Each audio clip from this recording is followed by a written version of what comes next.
but we'll kick off anyway. So welcome and good morning, everyone. My name is Dr. James Weinberg. I'm an academic at the University of Sheffield. And along with my colleague Josh Platt from the Treasury, I've organised this event for you today on demystifying careers in government and politics. We're very thankful to be sponsored by the Political Studies Association for this event. The PSA is the UK's premier learned society for academics and practitioners in the fields of political science and cognate disciplines. And if you haven't already, I'd encourage you to check out their membership for undergraduate and postgraduates, which is, I think, just £10 a year and gives you access to a whole host of benefits. Today's event is going to run in 2 sessions. So this morning, we've got a fantastic roundtable for you with people who have vast experience in different areas of the sector. And there'll be an opportunity throughout that session for you to ask questions and to pick our speakers' brains about their own careers. And then this afternoon, we're going to have a slightly more interactive session with 2 colleagues from the Edge Foundation who previously worked at the Department for Education. In terms of some Zoom etiquette, I'm sure you're all very familiar with doing these events now, but if you could keep yourselves muted while our speakers are speaking, that would be fantastic, just to avoid any interference. If you have a question, please pose it in the chat function, and we will do our best to pick up those questions and to pose them to our panelists. And I would encourage you to make the most of this opportunity to ask your burning questions while you've got these people in our virtual room, so to speak. And to help you make the most of the event, I suggest that you switch to speaker view so that you just have whoever's speaking on your screen rather than lots of little panels of pictures and people's names. So without further ado, I'm going to hand over to Jill Rutter to kickstart our panel. Jill has a lot of experience in different areas of government and politics. She's a senior fellow in the UK and a Changing Europe project. She's worked at the Institute for Government, leading on kind of approaches to Brexit and better policy making. And Jill herself will be a font of knowledge in the next hour as she chairs our first panel. So Jill, over to you. Thank you. Thanks very much, James, making the dopey move of speaking while muted. Sorry about that, everybody. As James said, I'm Jill Rutter. I'm a Senior Research Fellow at UK and Changing Europe based at King's College London and a Senior Fellow at the Institute for Government.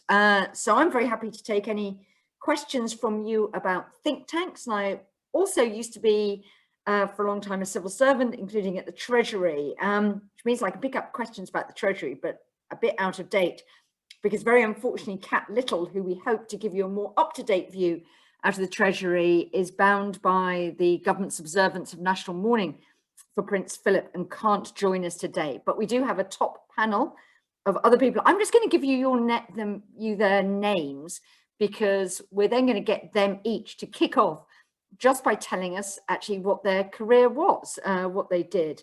And then we'll pitch in with some questions. So do start posting questions so we can weave those in absolutely brilliantly, seamlessly as we chatter among ourselves.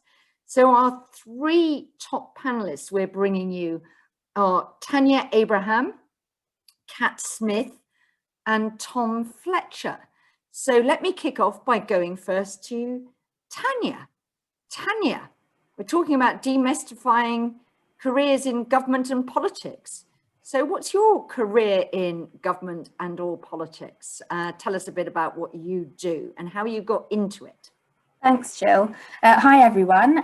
Yes, I work for YouGov, which is an international market research company. And I've been with the company for a good few number of years. I work in the political and social research team. So we primarily deal with subjects surrounding, voting, Brexit, immigration, and YouGov, in case some people aren't aware, YouGov is a research company, meaning that people sign up to be part of the YouGov panel, and we conduct polling to look into what the public think about various subjects to find out their views, opinions and attitudes on a multitude of different topics. So in terms of careers and how this relates to the job, it's a case of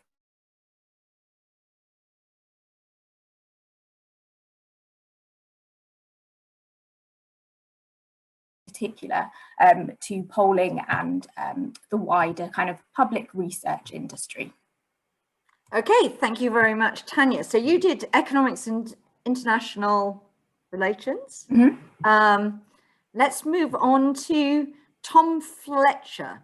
Tom is currently running Hertford College, Oxford, but we're not suggesting that that's an instant career for you. You have to do something else first. So Tom, what did you do before you moved to Oxford? Thanks, Jill, and morning, everyone. So I was actually a failed boxer and a failed singer in a band called Freshly Squeezed, and a failed door-to-door salesman, and a failed teacher. And then decided that I needed to go and try something else, and so became a diplomat. And I was in the UK Foreign Office then for 20 years or so, a career that took me all over the place, really. But in particular, 4 years in Kenya, 4 years in Paris, 4 years working for 3 different prime ministers in number 10 as the foreign policy advisor there. And then more recently to Beirut, where I went aged 36 as ambassador in 2011 until 2015. And then I lost my way again, and I came out of the Foreign Office at that point. But 2 things relevant that I've been doing since, maybe 3. One is that I wrote a book called The Naked Diplomat on the nature of diplomacy in the digital age and the way that social media and technology are changing statecraft. Another is that I teach a course now on surviving the 21st century, which looks a lot at these sort of questions which we may be tackling today about the different pathways into public service. And then, yes, as Jill mentions, I've now found myself back where I started, really, at Hertford College in Oxford. And Tom, what was your degree? Were you the inevitable PPEist or a linguist, or what did you do? I wasn't. So I was a historian, and which is not a bad place to start. I don't think for going into government. Okay, well, Shashi Booth has asked about doing a master's in political science. I'm going to turn to Kat Smith. Kat, I don't suppose you're a political scientist, are you? Would you like to tell us about what you do? No, I'm vastly academically unqualified to do the job I do.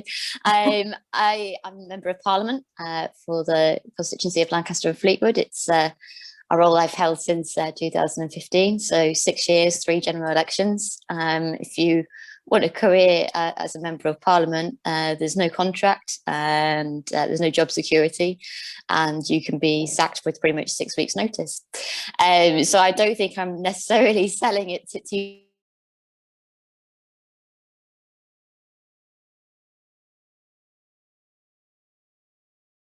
I did go to university. I studied religious studies initially, and then a bit like Tom, I was a failed religious studies student, and I switched my academic discipline to gender and sociology, and did quite a lot around identity, I suppose. I didn't know what I wanted to do after I graduated. Sometimes I wonder if I still don't know what I want to do in terms of my career. Westminster, which is obviously with devolution, means it was applicable mostly to English legislation. And so I suppose through meeting lots of MPs, I thought I could probably do a better job than my local MP. So I stood against him, beat him, and the rest is history, or at least it is for now. But as I pointed out, there's no job security. So in 6 weeks' time, I could be finding myself unemployed. So Kat, you mentioned working as a political researcher, and obviously that's one of the sort of things that people who are just moving towards graduating, whether undergraduate or with masters or whatever, might be looking at if they're interested in working with politicians directly, but perhaps more partisan than the civil service might require. I'll come on to Tom a bit about that. So what sort of people get recruited, and how on earth do people get jobs as political researchers? Do you just have to be part of some inward network that you hear about on a grapevine, or where do you recruit from? So MPs recruit their staff directly. So in many ways, it's actually, I personally think it's incredibly unfair. And I think for a lot of political researchers, it does come down to who you know, not what you know necessarily. And it is very much, a lot of people find that they become political researchers through intern. And that wasn't something that was open to me as a northerner. Obviously, working in London, I didn't have a base to base myself to work for free. So I guess because there are 650 MPs, there are 650 different ways of recruiting. And my best advice is always just to, find, obviously you have to be party politically aligned to work for an MP. I have very few MPs would recruit anyone who wasn't already a member of the political party that they represent as a member of parliament. It's just to apply. There's a website called w4mp.org, I think it is. And basically pretty much whatever political party advertises for Westminster jobs on there. And they're usually in the format of CV and letter, which I think is kind of quite problematic because you end up, I don't think it's a very fair way of recruiting. But I think that, if I'm honest, I think the way that MPs' offices are run could be open to a little bit more scrutiny than they currently are. Okay, very interesting. So check out that W4MP if you're interested in that, because I know at the Institute for Government, we certainly advertise our jobs on W4MP as well, because it has the huge advantage for most organisations that it's free. So, so that is one of the places to check out and go. Tom, a question from Hugh Evans. We obviously heard of the sort of fast stream programme, but if you don't manage to make the cut onto the fast stream and it's quite competitive, how should you approach direct entry to the civil service? Is that a bit of a dead end, or is that a decent way into a career? You're always going to be a second-class citizen if you do that. It's a good question. So I led the review of the Foreign Office in 2016 that looked at exactly that issue, among others. I would say two bits of advice. One, I would have another crack at the fast stream. I say that as someone who was rejected by Oxford University first time round and then got in second time round. I think often going away for a while and doing some different things, getting some different perspectives and coming back then changes the application. And year by year, of course, the civil service is taking different numbers of people. So it's always worth another crack. But also don't be put off applying to the main application round. Most of the best diplomats I worked with in the Foreign Office had come in through that route. It wasn't just the sort of fast streamers up in the echelons somewhere, in the stratosphere. And there is much more fluidity at the moment to move between grades and move between streams once you're inside the civil service. So please don't be discouraged. Don't think that the fast stream is the only way in, the only way through. I mean, just bear in mind the fast stream is quite random because of its cut-off. So I had a friend who ended up as a Labour MP, but she did 1 year, she failed the exams, and then the second she came through with a top A category and got into the Treasury. So so don't necessarily be deterred if you want, but it is one of the things that's really changed over the time between perhaps my career and Tom's career, is when I was there, basically, it was quite difficult to get into the more accelerated stream once you were in. But now they really have changed that. And there are more opportunities as well once you're in to move into the sort of fast stream program, if that's what you want. But a lot of fast streamers also find it quite frustrating to be in the fast stream because they're supposed to not take jobs at a more senior level for the period that they're actually doing that training.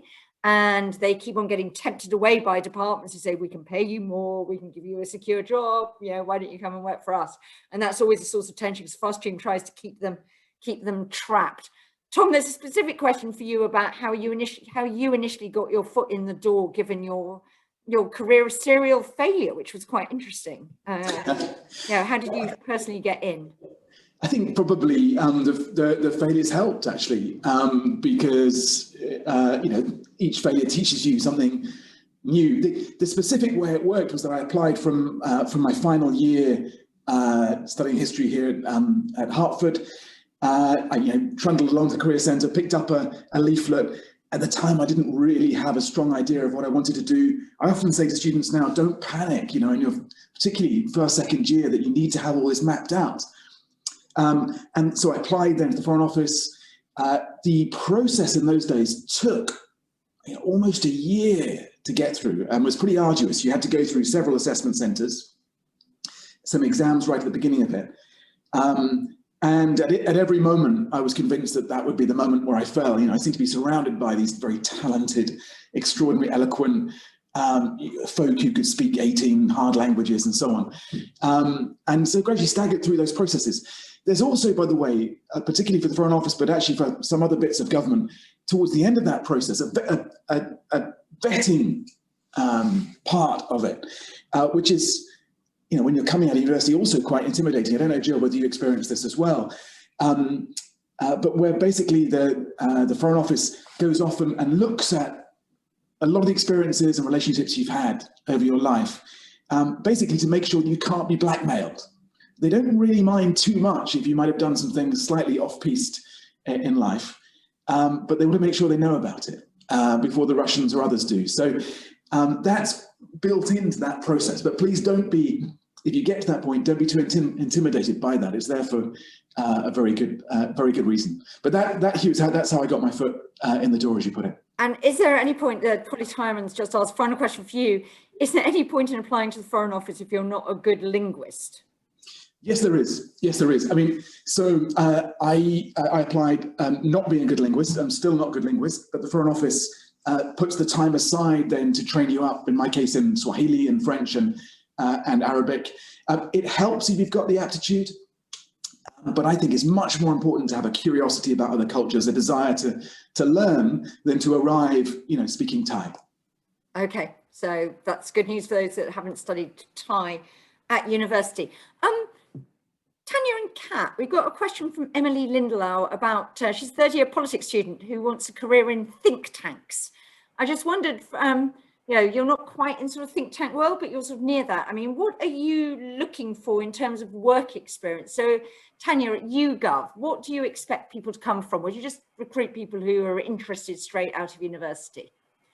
Well, I think specifically for the kind of political area, a genuine interest in politics and social research or social subjects is important to have. I think, you know, just saying that you have an interest is one thing, but if you're able to back it up with examples such as the degree that you're studying, and in particular for my job, those modules related to research methodology, you know, social sciences in that respect, and actually the kind of questionnaire design, statistical analysis, if you're able to choose modules related to that, that shows you actually do have an interest rather than just saying that you do.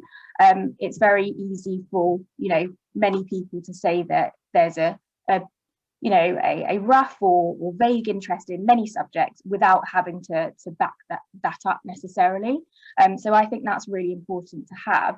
And also with political research in terms of YouGov and just, you know, market research generally, for the political sphere, it's important to be, I guess, non-partisan, because we work with different parties, because we do different types of research. Obviously, it's fine to belong to different political parties on a personal level, but you need to be able to be willing to work with different clients and different topics. So it's important to have that kind of flexibility in terms of knowing that the types of subjects and projects you're working on will vary day to day and might not specifically line up with your personal, you know, beliefs or considerations. But as a researcher who needs to be balanced and neutral in the type of work that we do, it's important to just keep in mind that having a non-partisan stance is important for market research when it comes to polling and understanding public attitudes. That's quite interesting, actually, that for some places, you know, Kat was telling us that that to become a researcher, she'd expect some sort of evidence of political interest. And I think there's a question about think tanks. I mean, one of the things that's quite interesting in think tanks is some think tanks will look for degrees of commitment. The ones that are more ideologically aligned might be quite interested in people who obviously have political connections, political interest. Others might, like the Institute for Government, where I've worked, is particularly keen to make sure that people are able to move beyond the political, because we don't want people who are find it too hard to take a slightly more distanced view from politics and actually be able to do that. So I think you need to sort of think about your positioning when you're doing things. Question to all of you from James Partridge. I'm going to start off with Kat here, about people from lower socioeconomic backgrounds, basically, and particularly if we see people expecting people to have had armfuls of low paid, even if not now unpaid internships and stuff like that. you know, is it really difficult to get in from a lower socioeconomic background? Kat, do you think we've done enough to make it easy? What can you do if you don't come from somewhere where you basically are hobnobbing with a bunch of people whose dads were in Parliament and stuff like that? I think it probably depends, Jill, on sort of where your political leanings are. I mean, I'm going to be quite partisan and say that as a Labour MP, I don't think that any of my colleagues would discriminate against someone based on their socioeconomic background. I'm not from, you know, particularly privileged background myself, and you know, I managed to work for 3 different Labour MPs who didn't mind that the comprehensive school I went to got knocked down. It was so bad. But I think there might be some differences, and this is only sort of observational, but I do observe that I think that there might be some differences, but it also probably depends on the fact that obviously depending on your socioeconomic background, you might have different party political leanings as well, so it can potentially be a self-fulfilling prophecy in that sense. My biggest concern though is that I do see that in terms of sort of MPs researchers in Westminster, the way in seems to be through internships, which whilst to some extent will discriminate on socioeconomic backgrounds in the sense of being able to do that internship potentially unpaid. But there are various paid internships. I have an intern who is paid a proper salary and a proper wage, and that's supported through the Methodist Church and the Baptist Church, who work together in a joint public issues team. So if you have an interest in, say, politics and you come from a faith background, a Christian faith background, there is an option, you know, they take on 3 interns every year and you get a proper salary, so you can afford to do it, and they place their interns in MPs' offices across the political spectrum, so they do tend to match you with your politics. So there are options to do internships where you do get paid, and I would encourage people to sort of look at those kind of options as well. But yeah, I think that, to be honest, looking around sort of the Westminster Village, I think certain socioeconomic groups are somewhat overrepresented. Tom, that's of course a very regular criticism of the civil service in general, and perhaps the Foreign Office in particular, that it's slightly toff central. Is that fair? What's the civil service doing to bring in people from lower socioeconomic backgrounds? Yeah, I do think that is now becoming one of those outdated stereotypes of the Foreign Office in particular. This idea that everyone's swanning around, kind of eating Ferrero Rocher chocolates and drinking champagne and so on. You're much more likely to encounter a Foreign Office director or director general now racing for the nursery at pick up at 4:30 as kind of heading to their club for a kind of a sherry in the evening. Diplomacy was once a rich man's pursuit. You know, it was people who tended to come from wealthier backgrounds, aristocratic backgrounds, who could afford to swan around the world for years on end and dressing up in sort of elaborate diplomatic uniforms and so on. It just simply isn't like that anymore. If you walked into the Foreign Office boardroom today, you'd see an incredibly diverse mixture of people. You know, many of those at the top of the Foreign Office now come from state school backgrounds. I did. And so I think that's really being broken down. And there's always more to do. And I think the Foreign Office is very, very conscious. It was really at the heart of the review I did in 2016 that there's further and faster to go. But the organisation's come a long way. And I think the civil service has come a long way just in the last decade or so. I think just on a related note, you know, it was only 30 years ago, just over 30 years ago, that under Foreign Office rules, women were having to resign when they got married, unbelievably, because, you know, somehow the idea was that they wouldn't be able to retain sort of independent views and so on at that point. You know, we're miles from that now. And, you know, if you look across the top jobs in diplomacy at the moment, the embassies in Berlin, NATO, Beijing, Moscow, all held Washington, US, Washington, all held by women, extraordinarily talented women. So that has changed a lot in actually in the span of my career. Foreign Office also now is much more welcoming of gay, lesbian, the whole LGBT as well, which is Absolutely. a huge transformation compared to when you basically had to debate whether you dared put that on your vetting form or not.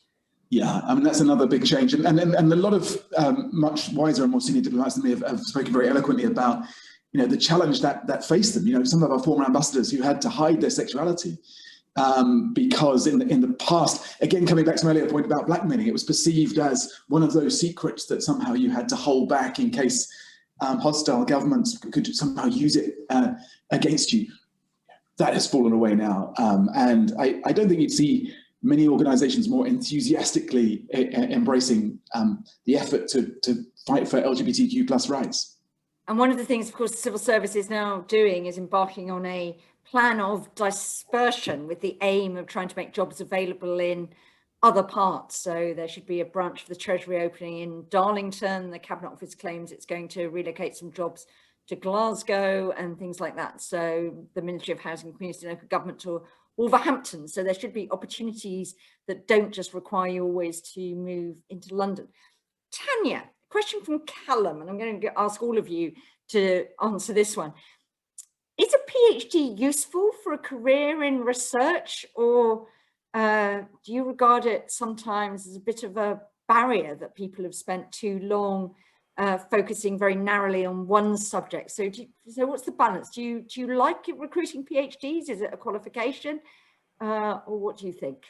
I think in terms of degrees, an undergraduate degree in a political related subject is important. For a PhD, I think if you're kind of heading towards that direction, it's important to consider whether the route of academics or another kind of research or job route is what you want to do. Because ultimately for a PhD, obviously you'll need to spend a lot of time working in one subject area. That doesn't mean you couldn't get a job in polling or research about that subject, but I think it's important just to have the balance of what you're actually interested in and make sure that what you're kind of going for in terms of the amount of time and effort and attention is what you want to get out at the end. In terms of polling and the job that we do, a PhD isn't necessary. It's not a requirement for the job. An undergraduate degree is more important.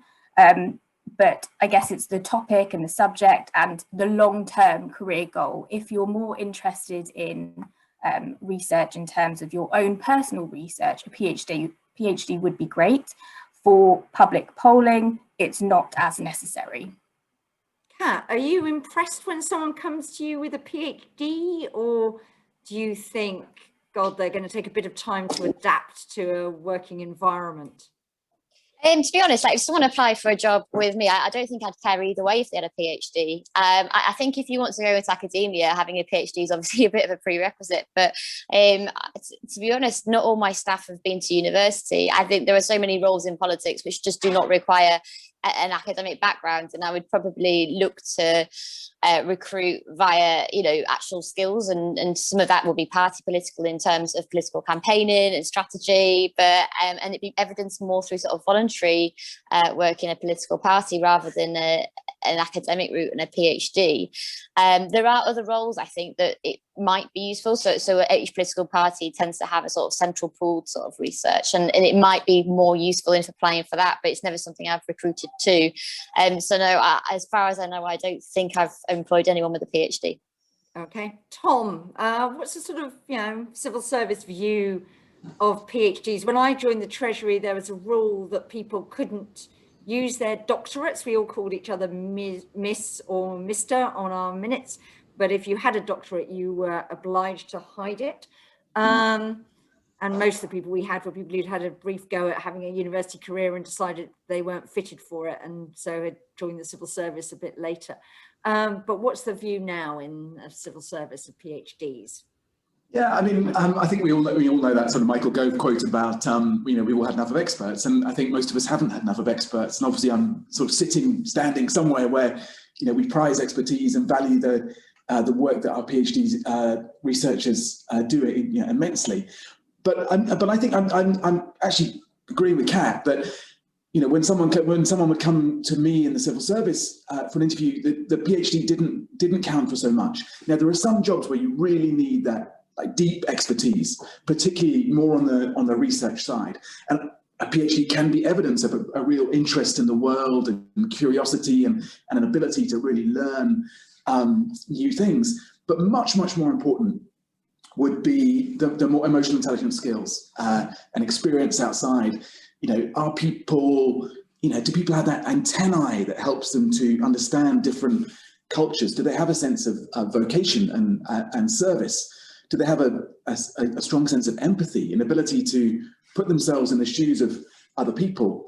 And most importantly for me, are they kind? Are they curious? Are they brave? All of that would matter much more if I was interviewing people for roles than their academic qualifications. And what about some of the we talked a bit about the sort of generalist roles in the civil service, sort of things you might enter through the fast stream, the diplomatic service competition. Josh Platt's pointed out that there are now things like the Treasury isn't part of the fast stream, but has the graduate development program, which it runs itself to recruit people, give them a Treasury experience and imprinting like a duckling. But what about sort of roles like economists or science, some of those sort of, social research roles? Do those require big research degrees? What would people be looking for if you're expecting to be, say, a Foreign Office economist? So I think yes. I think where there is that specialization, it does become more important. Again, I wouldn't say it would be exclusive for people who then don't have those academic qualifications, but they would certainly help if you're working. An economist is a great idea. I mentioned researchers. The Foreign Office has a research department that whose job it is to have that much deeper expertise and understanding of Asia or of Kenya or whatever the country would be. But for the generalists who are moving between jobs, it becomes much less important. The adaptability and the flexibility of thinking is more important. Okay, that's really good. We've got a question here about nationality barriers. I'm going to come to you from Slava Piotchka. Slava, I hope that's right. A lot of civil service jobs, Tom, now say they require British citizenship. That's obviously one of the big issues, actually, with the merger of the Foreign Office and the Department for International Development, which didn't have that sort of nationality bar.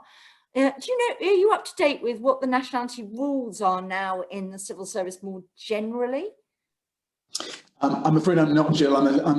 My knowledge is a bit stale on that. But you can understand that there are some roles in the UK Foreign Office which I'm more familiar with, where you can see for obvious reasons they would be held by Brits. But I'm glad you mentioned DFID, because many of my best colleagues over the years have been DFID colleagues, development colleagues, as you say, now merged with the Foreign Office, and many of those were not Brits.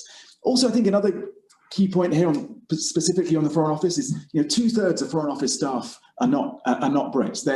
They're employed in country, in post, in the embassies and high commissions around the world. So a huge amount of the work of British diplomacy is actually carried out by non-Brits in those embassies. So, but I think the nationality rules, you'd have to check on individual departments. I think probably, there may be some where it's a barrier, or where some posts are reserved. I know a colleague of mine was turned down for a job as Director of Research at HMRC because he only had an Irish passport then. We actually think that was probably just an excuse not to give him the job, because it didn't seem as though that actually was a real reading of the nationality rules. So do check it out. I think one of the barriers now for small organisations like think tanks is the cost of employing people who don't have settled or pre-settled status. So if you have the right to work in the UK through your acquired free movement rights, and it's Slava whether this applies to you or not, if you've got that, you'll be a more attractive proposition. Certainly at King's, we've been doing some recruitment and been asking people whether they have a right to work in the UK and not whether they have British citizenship, simply because the costs otherwise of sponsoring people for sort of entry-level jobs is quite high to be a sort of proper sponsor, and the costs of inward migration are quite difficult. And that applies to people like, we had a lot of Australians who used to work with us on EU passports. So the loss of those free movement rights have put up some barriers. Tanya, do you have a view on nationality? Do you recruit from anywhere, or would you sponsor people who don't come to you with a right to work in the UK? Yeah, I guess it's more the logistical barriers or challenges when it comes to the types of jobs that we have in public polling. Obviously, within the team, anyway, it's a case of making sure that, you know, we have a wide range of views and backgrounds to make sure that the work that we do is balanced and fair. I don't think it's a good idea to have everyone from, you know, one team having, you know, the exact same experience and backgrounds, because, you know, there's no point. That the range of experience that we have should reflect the work that we're doing. So nationality doesn't, in fact, it can be an advantage. I think it just comes down to the company or organization's logistical challenges when it comes to making sure that we're able to employ someone long term who can work in the country and who can stay. But with regards to work, I don't think that's an issue at all. That it can be a plus. And Kat, do you have to be a Brit to work for an MP, work in Parliament, or how do you? No, you just only don't need British citizenship to work for an MP. There is a security vetting form for working for an MP, sort of to obviously potentially if someone wishing to commit acts of terrorism might also work for an MP because of the access that you get. But presuming that you can pass that, as far as I know, there's no requirements. And certainly, I have employed staff who are not British citizens, and it's not been a problem. So Slavo, I think it's a bit more hopeful than you suggest there. I don't think it's a complete bar, but as I said, people may ask you whether you have right to work in the UK. So make sure you've got your settled or pre-settled status. Remember that the deadline is the 30th of June. If you haven't got that already, she said. So get applying. It's supposed to be easy. She said that's certainly the Home Office's intention if you meet the criteria. Tom, a question about, we've talked about women, we've talked about people from socioeconomic background. Let's go, ethnic minorities. If we look at the top ranks of the civil service, it's pretty much all white. I think it's fair to say at the permanent secretary level. So is it like that at entry level? How hard is it to get in if you're an ethnic minority? Well, I think again, it's an area that's changed hugely in the span of my career.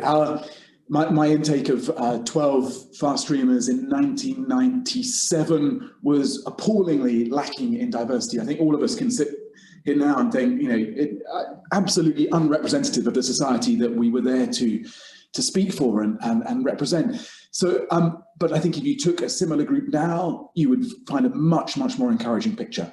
And actually, and you're right, Jill, if you at the perm sec level, we're still not quite there. There's more work to do. You know, although I did an event last week with one of the great perm secs of the last 20 years, Seema Chakrabarti. You know, I've just been reading an article in the FT this morning written by another great former perm sec, Manish Shafiq. You know, there have been some great trailblazers, but it's not quite there. If you looked at the level down, Director General, I think, for example, if you went to a foreign Commonwealth Development Office now board meeting, you'd also see an encouraging picture, a much more reflective, diverse group, and that has really helped policy making as well. You know, I think diplomacy has really benefited from that diversity. Diplomacy gets better the more representative it is, the more people are involved, the more transparent it is, and so that trend has been really encouraging. I think that the civil service is, at least in theory, very keen to address what it perceives to be a relatively lack of progress on ethnic diversity compared to the stunning progress it's made in recent years on opportunities for women. And I do think there are some sort of schemes. There's a thing, I think, isn't there, Tom, called the Windsor Fellowship or something, which brings ethnic minorities. Is that for undergraduates, or is that for brings people in? I mean, they've also now opened up the new civil service apprenticeship scheme, which is quite an interesting, different route in for people who haven't been to university, but obviously not people on this call, but there are attempts underway. Slightly different barrier. Tanya, a question from Alison, probably Walsingham, about mature students. You know, do you operate a sort of, you know, age barrier? I mean, if you have somebody who went to university late, come along now, would you look at them in the same way? The Spectator notoriously trumpets the fact that it does this CV blind recruitment for its internships. Do do you look a bit askance if somebody comes to you at 40 with maybe the qualifications, educational qualifications that you might have expected them to get at 21, 22? I think the bottom line is if the interest is there, if the kind of basic requirements are fulfilled in terms of the political background, political degree, then there's no reason why not. In particular with public polling, like I said before, we look to represent different views, and as a researcher, in my case, you need to be nosy, you need to find out, you need to want to know what people think and why, and it certainly brings a different level of experience, you know, regardless of your age, if it's something that you're interested in. And we've certainly had applications from people of different age groups when it comes to the jobs in my team. The main role that we recruit for every year is the placement student, and that tends to go to more to second year undergraduate students. So I guess in terms of the type of role that you might be considering, that could play a factor into it. But I think it's crucial to have the interest of the role that you're applying to, because ultimately that, you know, that defines the job at the end of the day. And also, just to add something else, I don't think it's necessary to have, you know, even though most of the people in my team have got to where they are based on a couple of internships and work experience, I would also add that having normal, regular work experience like retail experience, working in hospitality, that's a really good thing. Don't omit that from your application, because it shows that you know, have an everyday job, you have normal work experience, which is an advantage, and it shows that you can work with people, you can work with customers, you have the skills that can transfer to a you know, another job. So don't see it as a bad thing. I would strongly encourage you to keep those types of work experiences on your CVs and applications. And what about having, I'm going to ask all of you this, what about a specialised master's? Is, you know, does that add value over just having an undergraduate degree? Do you think, yeah, actually that's really useful that they've got that master's? And if so, which ones? This is from Natalia, who's done a 3-year degree in social policy. In my case, in terms of the team, I think the vast majority just have an undergraduate degree. So a master's and consequently a PhD aren't necessary. Okay. Kat, do you look at people with masters? Are you impressed by masters? Are there any masters you're particularly keen on?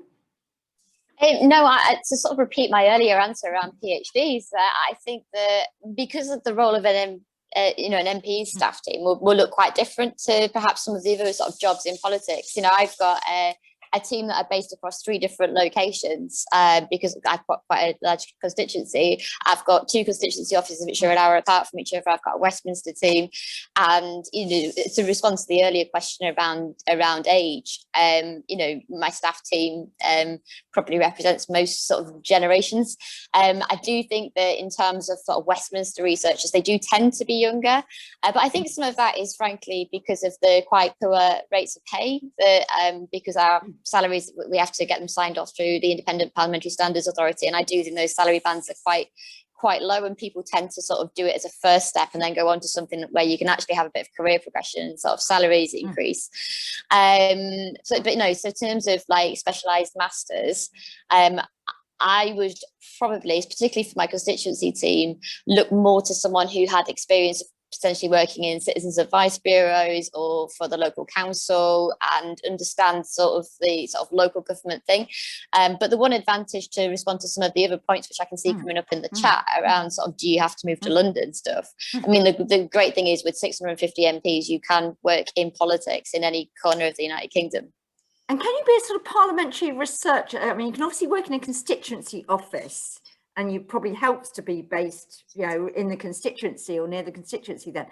But the sort of, you know, briefing you for debates, you know, front benchers, sort of those sorts of teams, are those really reserved to people who are prepared to hobnob around Westminster and sit around in the bars and chew the fat with their colleagues, or are they equally available to people out maybe Zooming all the time's made a difference. I don't know whether. Yeah, I think certainly the pandemic might have changed people's attitudes towards geography and sort of where people are based. I think certainly being a parliamentary researcher, if you were looking to sort of support the work of a backbench or a sort of junior ministerial or shadow ministerial MP, I think you could probably quite easily do that from any part of the country.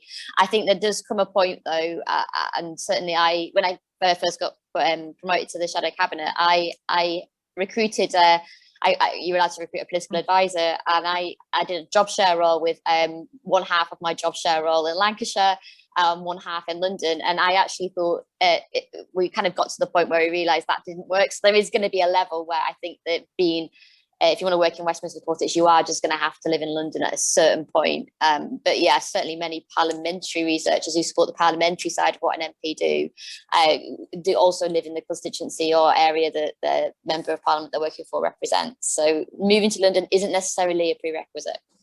Okay, so not moving. Tom, do you like master's students? Does that look particularly good for getting in? Do the Foreign Office expect people to have masters in, say, international relations or public policy or something, or do you just regard that as another 2 years that people have spent not getting work experience? It does no harm at all. And obviously, in my current situation, our master's students are extraordinary, and there are some brilliant folk doing international relations who will make great diplomats in the future. But in my experience in the office, I'm with Kat and Tanya. I think you're looking for a much kind of broader range. The masters can be part of that, but you're looking for a mix of knowledge, skills, and values, of head, hand, and heart. So I'd encourage people not to neglect the hand and the heart bit of that equation, and think that it's all about the knowledge and the qualifications. You want that much broader blend of knowledge, skills, and character. Okay, Tom, I've got another couple of questions for you. Everybody wants to go to the Foreign Office. Other departments are available. And frankly, open brackets, loads more interest. No. Anyway, she'd say. But anyway, does dual citizenship bar you?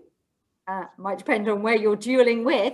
And what about disabled diplomats? I mean, is that a barrier? So dual citizenship would be a barrier to a handful of jobs. Particularly as you say, in the more sensitive countries, or where there is a greater risk of blackmailing, for example, and other kinds of pressure. But for most jobs, not an issue. And disability, absolutely no bar at all. And there are lots of schemes now to properly level opportunity for people with different disabilities. Incidentally, I was just reading a couple of days ago the number of extraordinary diplomats who are dyslexic, and who actually are able to show that their dyslexia has enhanced their ability to do diplomacy. Very interesting, very interesting. Now we've got loads of questions coming in about what actually, if you're sort of sitting at university now and you don't get straight in through one of these sort of schemes or whatever, what actually is the best first step to take to end up working with any of you guys? Kat, what would you be looking for someone to do if they want to say, in a couple of years' time, I'd love to be working for Kat Smith? What would you be advising them to do now if they can't do that straight away? I just sort of reflecting a little bit on the last time I sort of did recruitment, which was in the last 12 months I had to recruit a political advisor. And to be honest, the thing that stood out on her CV was not necessarily the academic qualifications, which she did have some, but it's the sort of initiative stuff. So I guess it's things like organising. I think in her case it was a sort of feminist literary festival, music festival for raising money for Women's Aid. Now stuff like that sort of jumps out at me as this is someone who's got some initiative. They've got sort of that project management skill set, but they've also got a sort of political instinct and a sense of justice issues. And for me, that was something that sort of jumped out from a CV. So I'd say beyond your academic studies and beyond the sort of getting involved in a political party, there's the kind of sort of charity and fundraising, and if you can organise big events like that, that's something that is, I think, quite attractive to particularly to MPs if we're recruiting. Never underestimate the importance of organizational skills, I think, as quite a big selling point. Tanya, what would you be interested in? What would be your advice if someone thinks, well, I don't want to do it, I don't want to work for a market research company straight away, but down the line, that's the sort of area I might go. And a related question about, advanced quantitative skills, are they helpful in your line of work, or you reckon you teach everybody everything they need to know and don't really need that at all? Yeah, I think certainly from a kind of entry level route or position, much of the job is a case of learning as you go. But I certainly would add that if you're able to choose modules or options that reflect more kind of research areas, more research skills, such as I think, intro to methodology, so quantitative and qualitative research, that's definitely a good opportunity and example to show that you're interested in research when it comes to public polling. I think the general area of being interested in politics is also really important, and being able to back those up with examples, whether that's work experience, whether that's something you've done on a personal level, attending conferences like this and being able to talk to different people and find out what your options are really good as well. And I think if you are reaching out to someone or an organisation, I think it's also important to be quite kind of specific in terms of why you're reaching out, because firstly it gives you an opportunity to say why you're interested, why you're reaching out, and it also gives you the opportunity to ask questions which you might not have had the opportunity to do otherwise. So having an interest is important, but I think also just on a personal level, I don't think I really knew what route I wanted to take at university. I certainly wasn't one of those people who, had an exact map or plan for what I wanted to do, but I knew that I was interested in finding out what people think about political and social issues. I knew that the kind of research field was something that I wanted to get into. So if you're able to kind of not even pinpoint, but just kind of narrow down the options of what you're interested in would really help. And, attending free conferences, attending lectures, just keeping an eye out for what's available at the moment, especially since we're kind of all online, is a really good route to take. Yeah, can I just add that if you're applying to organisations, it's always very helpful if you can sort of relate the logic of what you've done to why you think you'd be interested in working in that organisation. So you actually show some sort of thing about, I've always been interested in X and I'm sort of keen to continue, and show some reason, particularly applying for internships, of why you think this organisation is somewhere that you would be interested in working in, and actually show some knowledge of what the organisation does. I have to say, we chuck out the applications which too obviously have been sent to 9 million very different organisations. Get the name of the organisation wrong, I fear you get chucked in the bin straight away because you get lots of applications. Tanya, quick question to you. So we know some sort of consultancies, maybe Magic Circle law firms, things like that, basically are quite snobby about which university you went to. So if you're not a Russell Group, maybe if you're not Oxbridge, they use that as a first filter. Are you pretty Catholic about which universities anyone went to? Do you care? We got a question from an Scots English law student at the University of Aberdeen. Are you thinking, well, don't really do Aberdeen actually? Not at all. Any and all universities are welcome. We certainly think that the wider the range of experience and universities that people apply from is a good thing. I think that it comes down to the point I was making earlier, where if we all came from the same universities, all had the same background, I think the type of research that we conduct and our kind of future path would be very different compared to if we were all coming from a different perspective and all able to add to the debate and discussion. So we don't have a preference for universities at all. Tom, do you have any preference for universities? Does it help? Does the civil service actively try to get a range? So there was a rather niche question, do you employ Army reservists? Yes, there's absolutely no problem with being an Army reservist at all. And there are lots of jobs, of course, in defence diplomacy, with those, more specific skills and experience. There are a massive range of people working in the Foreign Office, working in diplomacy, including many who don't have university degrees, and of those who do have degrees from the full range of universities. Now, there are some jobs where a university degree is part of the entry process, the fast stream, for example. But that will all be spelt out. I mean, I come back to the point that you made there, Jill, but that Kat and Tanya made.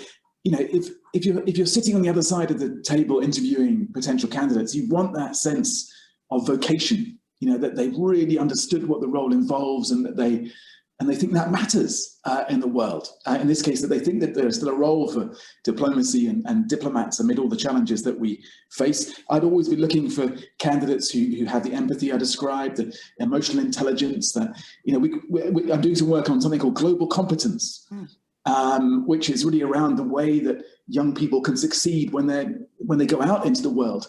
21st century skills, this is often called, but some of us call that diplomacy. Those sorts of skills are what we'd be looking for. A self-awareness is incredibly important. But overall, as I said before, if someone on the other side of the table can convince me that they have that sense of public service, that they are kind and curious and brave, then that will be the thing that sets them apart. So a couple more questions here for you, Tom. We've got someone who wonders whether they ought to put on their application that they worked in a factory and warehouse. Sebastian, I would definitely put that on. I think in today's civil service, I think that would be a big plus point, because one of the takeouts from Brexit is that the civil service does not understand, or is perceived by ministers not to understand, the wider population enough. So I think that will give you instant street cred. So I would definitely put it on rather than conceal it. But back to Tom, I mentioned briefly the civil service apprenticeship program that they're sort of launching, and how keen they are to bring people in who don't have degrees. And then we've got a couple of A-level students on the call. Can you just give any details of that, or where they might want to check that out?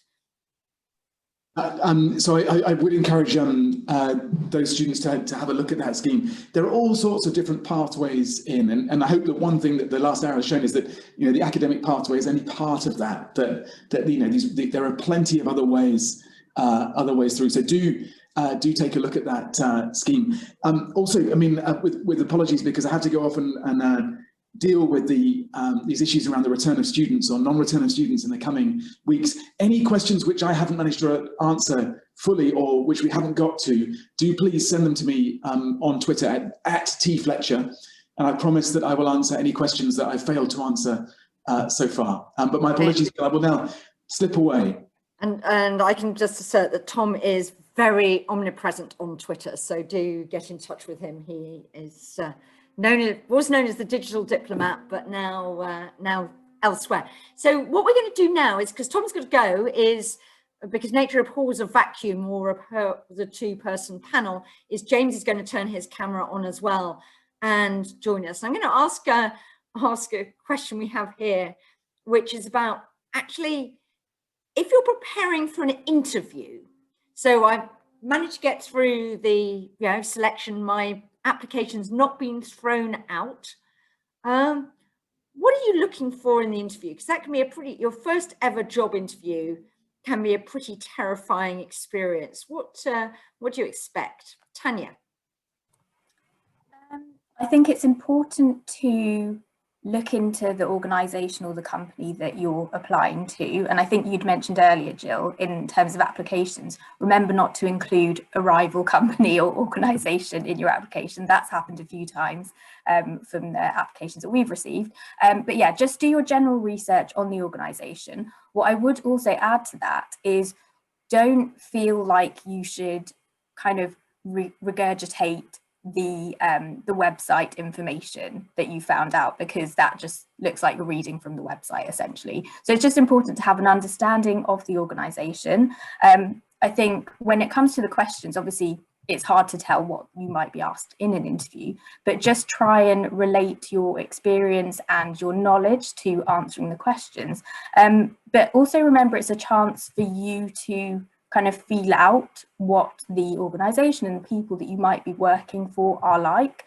On a day-to-day basis, I work with pretty much everyone in the team. So having a kind of personal connection and interaction with other people, with colleagues, is important. So if you're more a person who prefers to work, you know, independently on their own, then maybe working within a close-knit team isn't for you. So just think about those things before you apply. But in terms of the interview, just kind of remember why you're there as well. You got to the interview stage, so something in your application is seen as you know, a positive thing. So just try and remember that. I think it can be quite a nerve-wracking process, especially online interviews. I think they're always a bit different and challenging. But just remember what you've included, so you're able to talk about it more, and use it as an opportunity to ask questions. I think at the end of an interview, you'll always kind of ask, oh, do you have any questions for us? And make sure you kind of prepare maybe two or three questions, just as an offhand, so you're able to show that you have interest in the company or organisation too. Just talk me through very quickly. I've applied to YouGov, I've got an interview. What do you actually ask me at the interview? What sort of things should I expect at an interview? Yeah, that's a good question. In terms of the kind of placement student internship, it will be things like what you studied at university, what kind of things relate to the political and social research sphere, as it were, but also things like what's your knowledge about quantitative methodologies, whether you kind of know the basics of quant research just generally. Obviously, a lot of things will be explained and you'll learn on the job. But more than that, it's also finding out what you're like as a person. So what your interests are, what your hobbies are, just so we can kind of get a feel for what working with you might be like on a day-to-day basis.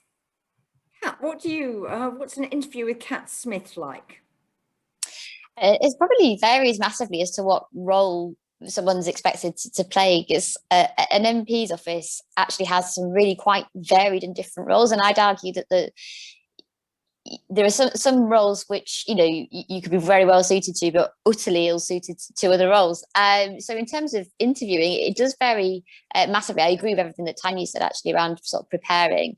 Some of the big pitfalls that I probably should flag is it's awful when someone's basically just read your Wikipedia, believed it, which is always a mistake, and then basically regurgitate your Wikipedia entry at you and say that you've got an interest in things that you spoke about once, but it somehow ended up on Wikipedia and it actually isn't a major interest. So do your own research. You know, certainly if you're applying to work for an MP, yeah, read the Wikipedia, but then actually, you know, you can go on Hansard website, you can search for that MP's contributions in Parliament, and you will be able to quite quickly piece together what they're actually interested in. It might be something that doesn't appear on their, you know, Wikipedia website page. It's more likely to appear on their MP's personal website, because that'll be what they've put out there and what they feel they're interested in.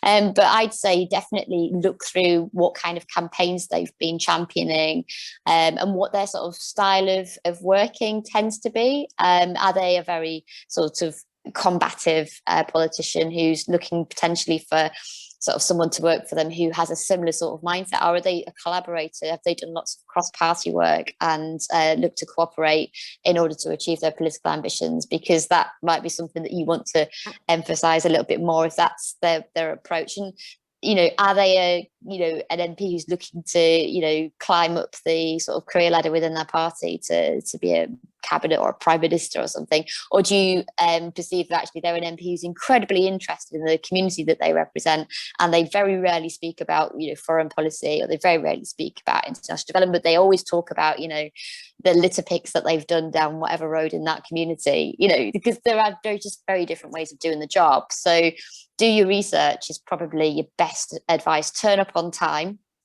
because quite frankly, if you can't turn up on time, you're probably not going to get the job, and you certainly won't get a job with me. And where do I find out about you, Kat? Where do I do my Kat Smith due diligence? You know, every contribution that an MP makes, every early day motion that they've signed, or, you know, contributions, it's all out there. It's all in the public domain anyway. So it is well worth just literally going to the Hansard pages of the Parliament website and reading the speeches that they've made, because they're either going to be things they're interested in, or if they have a front bench role, they'll obviously do a lot of speeches on that. But I'd be, not for myself, I'm incredibly committed and interested in my front bench role, but will be MPs that have front bench roles. For instance, they might find that they're a shadow fisheries minister and they actually have no interest in fish whatsoever, but they do lots of speeches about it. Don't go into the interview saying how passionate you are about fishing, because it might be they're actually looking for someone to support their actual interest, which might not be fishing. I say this as a fishing community MP who is interested, though. Yeah, fish is complicated, and actually fish matters. Just how we interview at the Institute for Government, I think. I used to run the internship program that I haven't for some time, and also done some of the interviews. And it's quite similar at UK and a Changing Europe. So 2 think tanks. Is what we're quite keen to have is we tend to do a test to see whether you can actually make sense of something quite quickly, just as a way of filtering people out. And one of the things to be aware of is we'll do some sort of writing test. So we might give you some stats and ask you what's interesting about them, or ask you to write a blog about a current topic. And one of the tests is really whether you can write in a style that's accessible to non-specialist readers, because it's quite different from academic writing. It's one of the reasons why sometimes people with PhDs find it hardest to actually make the adjustment out of academia into working in a think tank. And then we'll probably ask you something to show whether you've got actually any interest or thoughts about what we do, and various things like that. At the Institute for Government, we used to always ask as well for researcher roles whether people had done any research that they could talk us through how they'd used it, how they'd applied it at all, if that was appropriate for a slightly more senior role. And you might get asked a stats question, but as we said at the Institute for Government, certainly most people couldn't answer the stats questions, including 2/3 of the panel. So it wasn't a barrier to getting employed. But the other thing is, do we just think you'll be a fun person to be part of a very small organisation? Small organisations, that really matters, that you sort of get on. Civil service, that will matter less, because the people interviewing you are very unlikely to be the people who you'll be working for. I'm just going to use the last few minutes. James has joined the call just to talk a bit about academic careers and politics and government. So we've talked quite a lot about those of you who want to use your political, widely defined academic backgrounds to get into government and politics afterwards. But if you decide to stick it out in academia, James, and is that always there? Are there opportunities maybe to make the change a bit later on? James? Yeah, thanks, Jill. I think, so far we've not touched on academia as a political career in the purest sense, and it certainly isn't, but there are definite crossovers. So I would say for anyone who is enjoying their studies at the moment and thinks that they either have a research passion that they want to pursue through further independent study in a PhD, or they're not quite done with study yet, actually looking ahead to an academic career can be a pseudo-political route in itself. So, for example, lots of the research funding that I acquire comes from research councils. I'll acquire that funding in collaboration sometimes with Whitehall departments. I've published my own research and been called upon to give evidence to select committees. I've worked with politicians and policymakers in different countries through that research. So even if you are staying within academia and you're working within a HE institution, there are plenty of ways in which you can make your expertise relevant to other political careers and interact with other political figures and actors as well. That's not to say that it's the easy option here by any means. We live in a world now where academic careers are incredibly competitive, and if you want to get one, then you're going to need a PhD. So you've got to think now about that journey, about how to get there. But also the PhD in and of itself is no longer, it's necessary, but it's not sufficient to secure your first permanent post and to kind of propel you along that career path.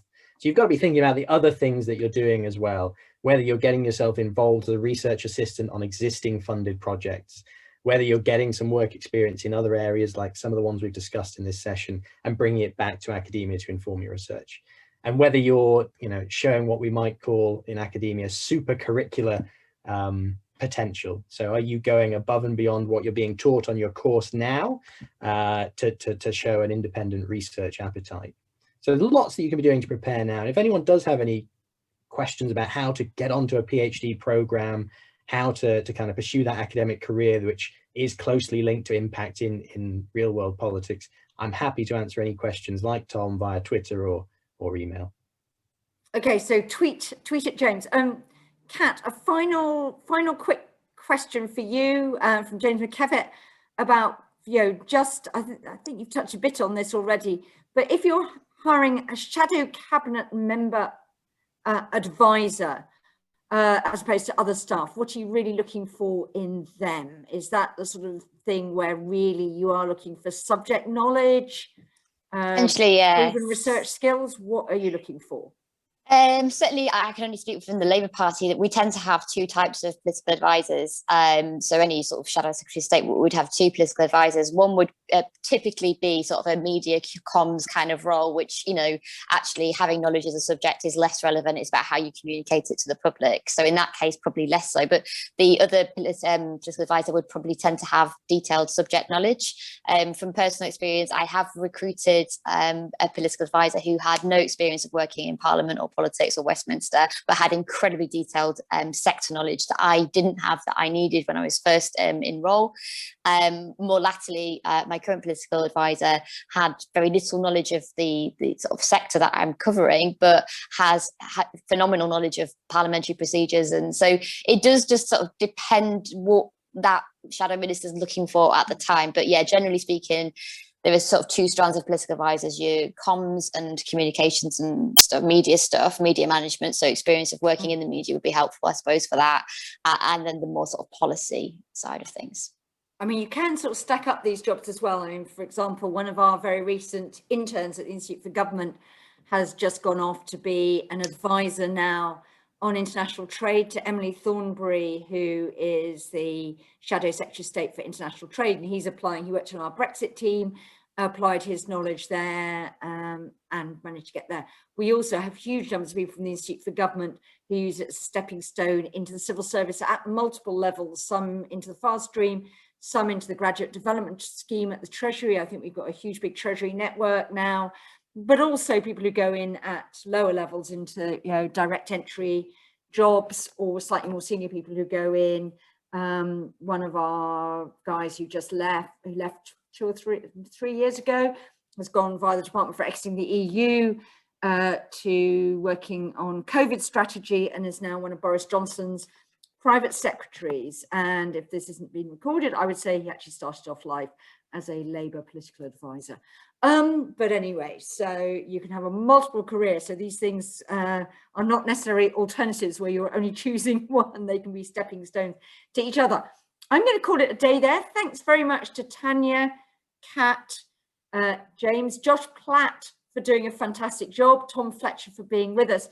And for those of you that are in academia, ECRs who are maybe staying in academia, can I just do a brief ad that UK and Changing Europe next month are running a one-day course on how to make an impact. We all know the impact agenda for academics, starring such people as Anand Menon, who we call #RockstarProf, from the News Quiz and elsewhere. But he was a serious academic once. Catherine Barnard, law professor at Cambridge, veteran of many select committee appearances, telling people what the Trade and Cooperation Agreement really means, and a bit from me as well. It's on the UK and Changing Europe website, so hopefully James might be able to also at some point post it into the chat. So please do join us for a day. It's free to sign up, but places are limited. So thanks very much, everybody, and thanks so much for everybody for this session. Thanks, James, for asking me to chair. Brilliant. Thank you ever so much, Jill. Before I quickly give a quick pointer to what's coming up, I just want again to thank you, everyone involved in our panel. So thanks to Kat, thanks to Tanya, thanks to Tom for joining us earlier, and a special thanks to Jill as well for taking the time to chair that panel.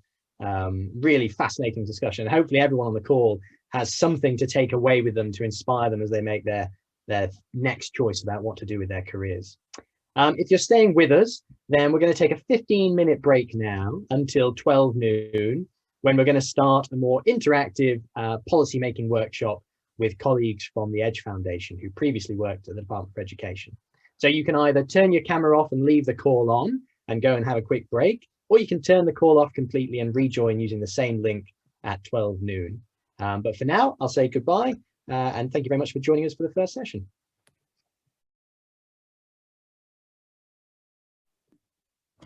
All right, then let's get going. It's just a little after 12 now, so if anyone else is going to join us, I'm sure they will in the next couple of minutes.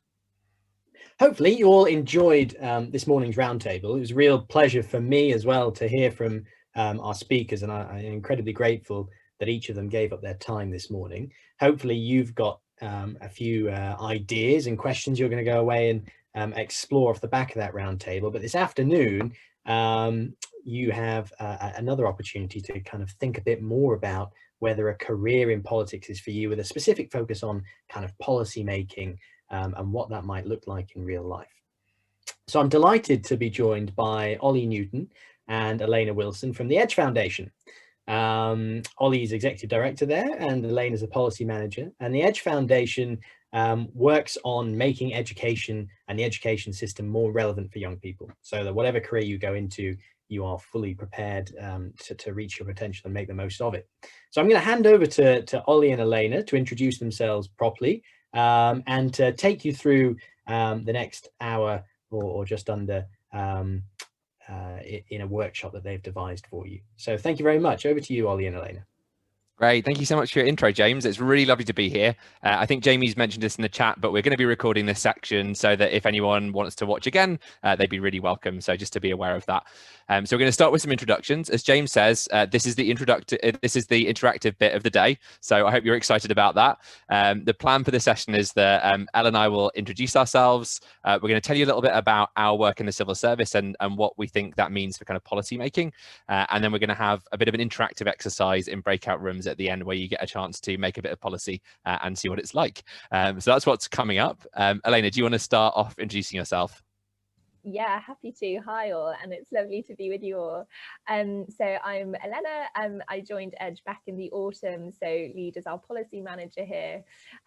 And previously I was in the Department for Education, so kind of worked in the strategic finance team, trying to get good amounts of money for education policy. And before that I was on the civil service fast stream, so I've spent a few time in different departments. But it's lovely to be with you all. Ollie, do you want to go an intro? Thanks, Elena. That's great. So yeah, for my sins, I was in the Department for Education, the Department of Business for about 12 years before joining Edge around 4 years ago. I was on the fast stream program originally, like Elena, and I should say, as James said, if you want kind of elements of careers advice or that kind of thing, we're here, absolutely here for that as well. So feel free to kind of keep talking in the chat and asking us questions about those kinds of things. When I was at DFE, I worked on a whole bunch of different policies, 14 to 19 diplomas. I was Alan Johnson's private secretary when he was Secretary of State, so a bit of experience in private office, and then most recently as head of apprenticeship strategy, so looking at vocational education before I moved across to Edge. So yeah, somebody just asked in the chat about accessing the recording. Absolutely, we're happy with that. I'm sure that Jamie is on the case with her usual efficiency, and we'll make that happen. So yeah, of course, we'll make that happen. We've got some slides we're going to use as well. We're really happy to send those around too. And we were going to say, actually, if you want to use any of this material back in your own kind of study groups with your colleagues at universities, that's absolutely fine.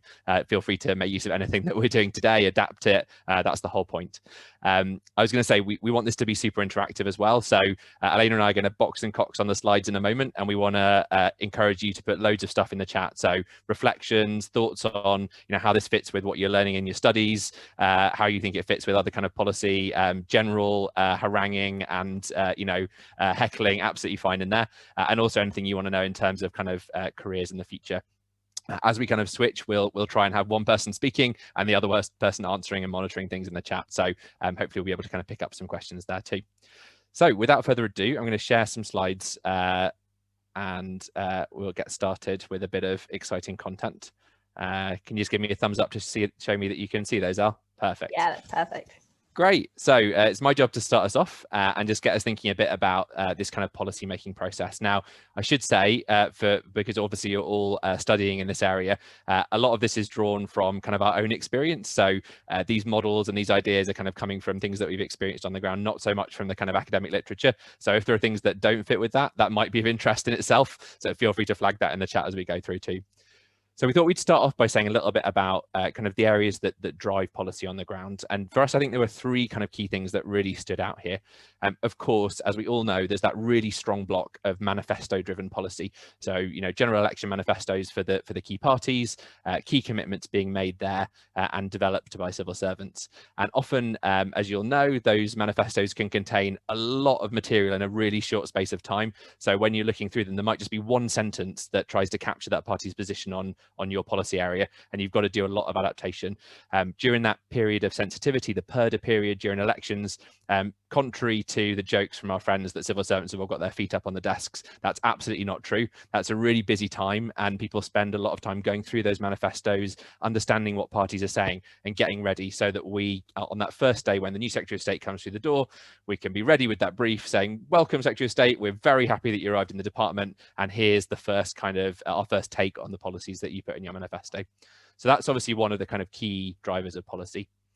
The second one, the second category, I guess, is around ministerial driven policy.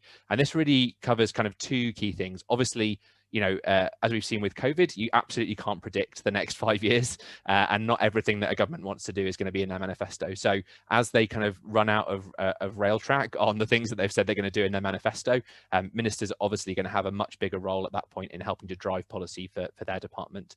But of course, again, a bit like with COVID, there are things that come out of left field and things that need to be responded to, as we're going to talk about in just a moment. And ministers, of course, drive kind of policy in those respects. It's also the case when you speak to any civil servant that you'll know that you know, working with particular. Ollie, you've just gone on to mute there.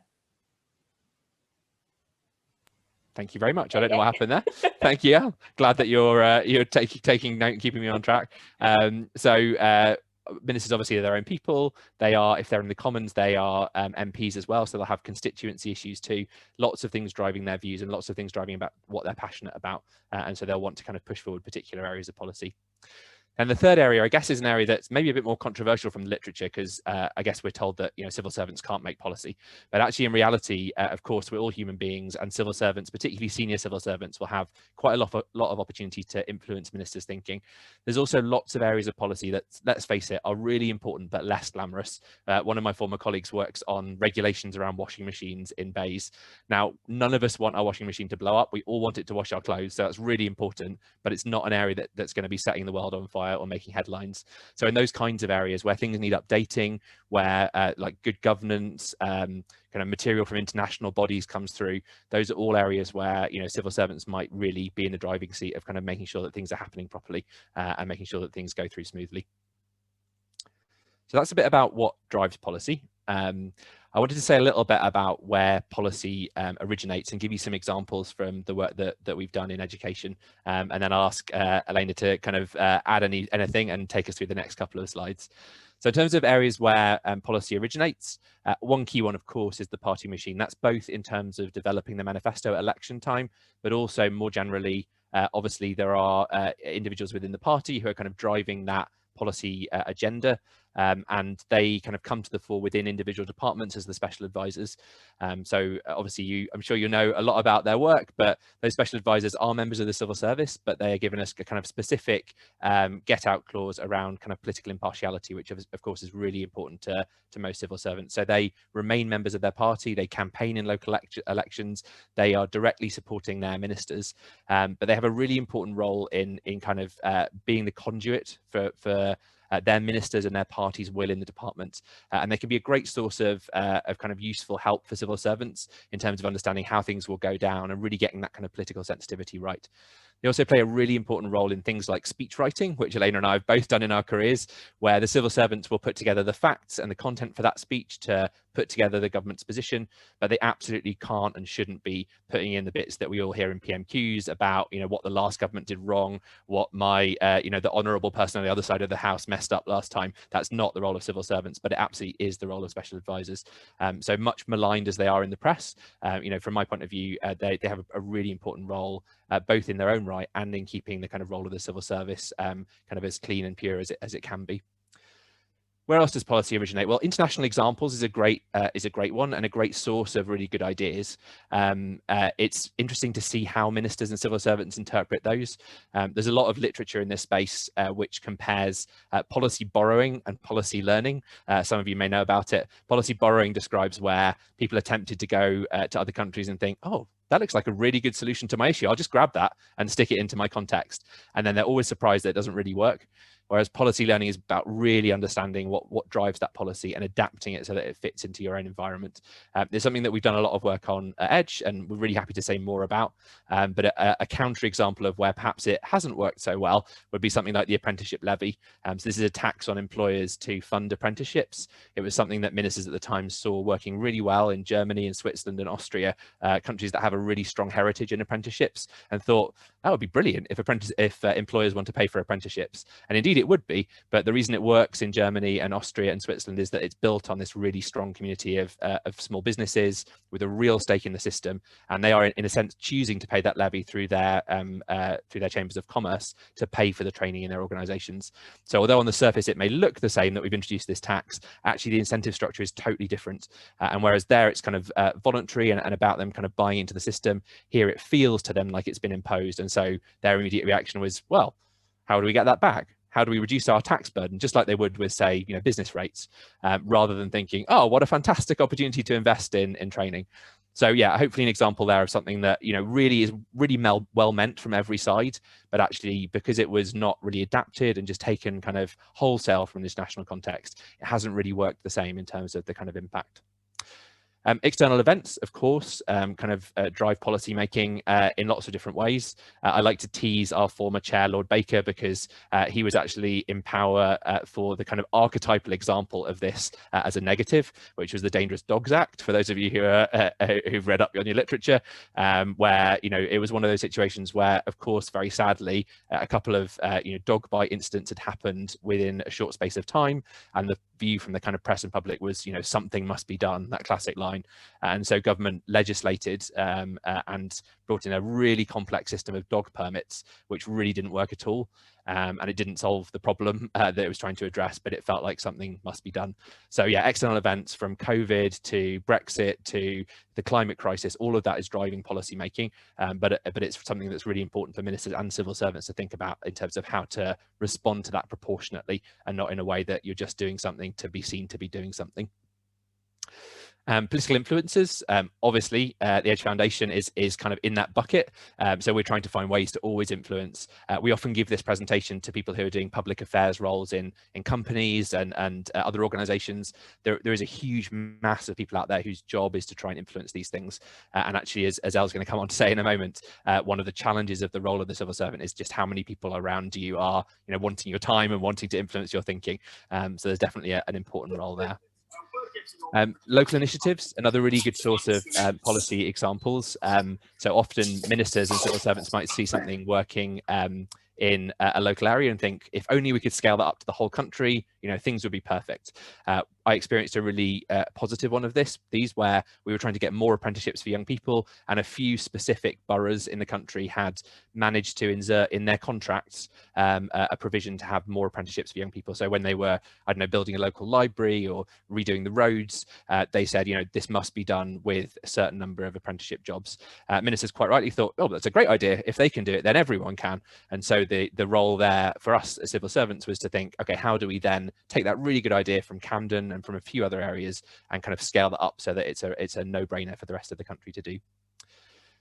Learning from the past, I'd be really grateful if Elena puts that link to some of our recent work in the chat here, because this is a real passion of ours at Edge and personally for Elena and me. So it is, I think, the only thing that Dominic Cummings has ever said that I really agree with, that civil servants move around an awful lot. And so there isn't a lot of corporate memory.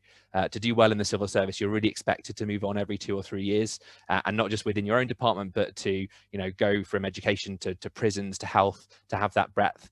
Now that's got some real positives. It keeps us agile. It means that we've got that skill set to kind of drop into a new area and really get to grips with it. But it means that it's very rare to have someone who's a 20-year expert in further education in the civil service, because they will have moved on to different areas. that means that the corporate memory can be really short, and that can be really frustrating for people in the sector, no matter what sector it is. But if you speak to pretty much anyone in education, they'll say, oh, they're trying that. They tried it, 10 years, 20 years ago with a different name, and it's come back round again. And it's really important that we do kind of understand and investigate those issues from the past and make use of them, but also most importantly, learn from them and hopefully not repeat the mistakes of the past. So we've got this project at the moment where we're looking back at education policies from the last 30 years, and each month publishing a short document that brings one of those into the spotlight and understands what it did, what worked really well, and what didn't work so well, hopefully to help policymakers in this area to have a bit more memory. Almost there. Parliament, obviously a really important element of policy making. As you'll know, things like private members' bills can really bring a policy issue to the forefront.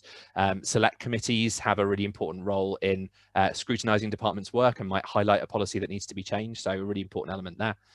And something that perhaps has been in the past less important, and I think needs to come to the fore, is this idea of policy feedback. And that's really understanding what's happening on the front line.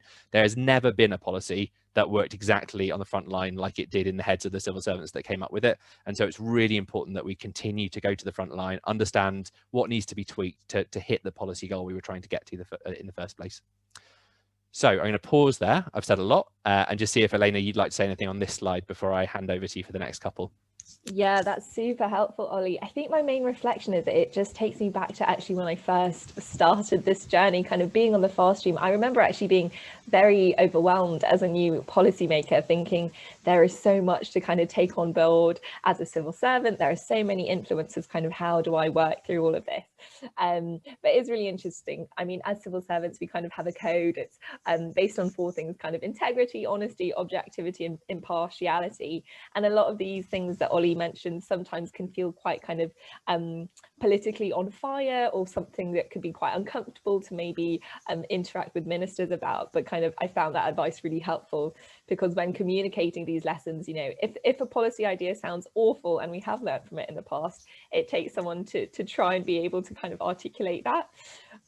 So that's great, Ollie. I'm just going to maybe pick up on a question in the chat. A great question from Hal there about kind of the extent to which civil servants also interact kind of with their counterparts in other countries. It's a really great question. I think to some extent that there is work that is done. I think it's sometimes difficult, I find, finding counterparts in other government departments, which is the first issue. But I did some time in the Department for International Trade. And what's interesting is some departments will really latch onto a specific country. So for trade, it was New Zealand, because they've had lots of experience there. They've had a lot of background. But it almost got to the point where whenever we wanted to refer internationally, it was always kind of New Zealand, and it was trying to diversify that would have been helpful. Interesting, kind of similarly in DFE now, it's kind of Germany is that model example that our Secretary of State, Gavin Williamson, is really passionate about. So there is to some extent, but I think there could always be kind of space for a little bit more. That's a great answer. I was just going to add one more point on that.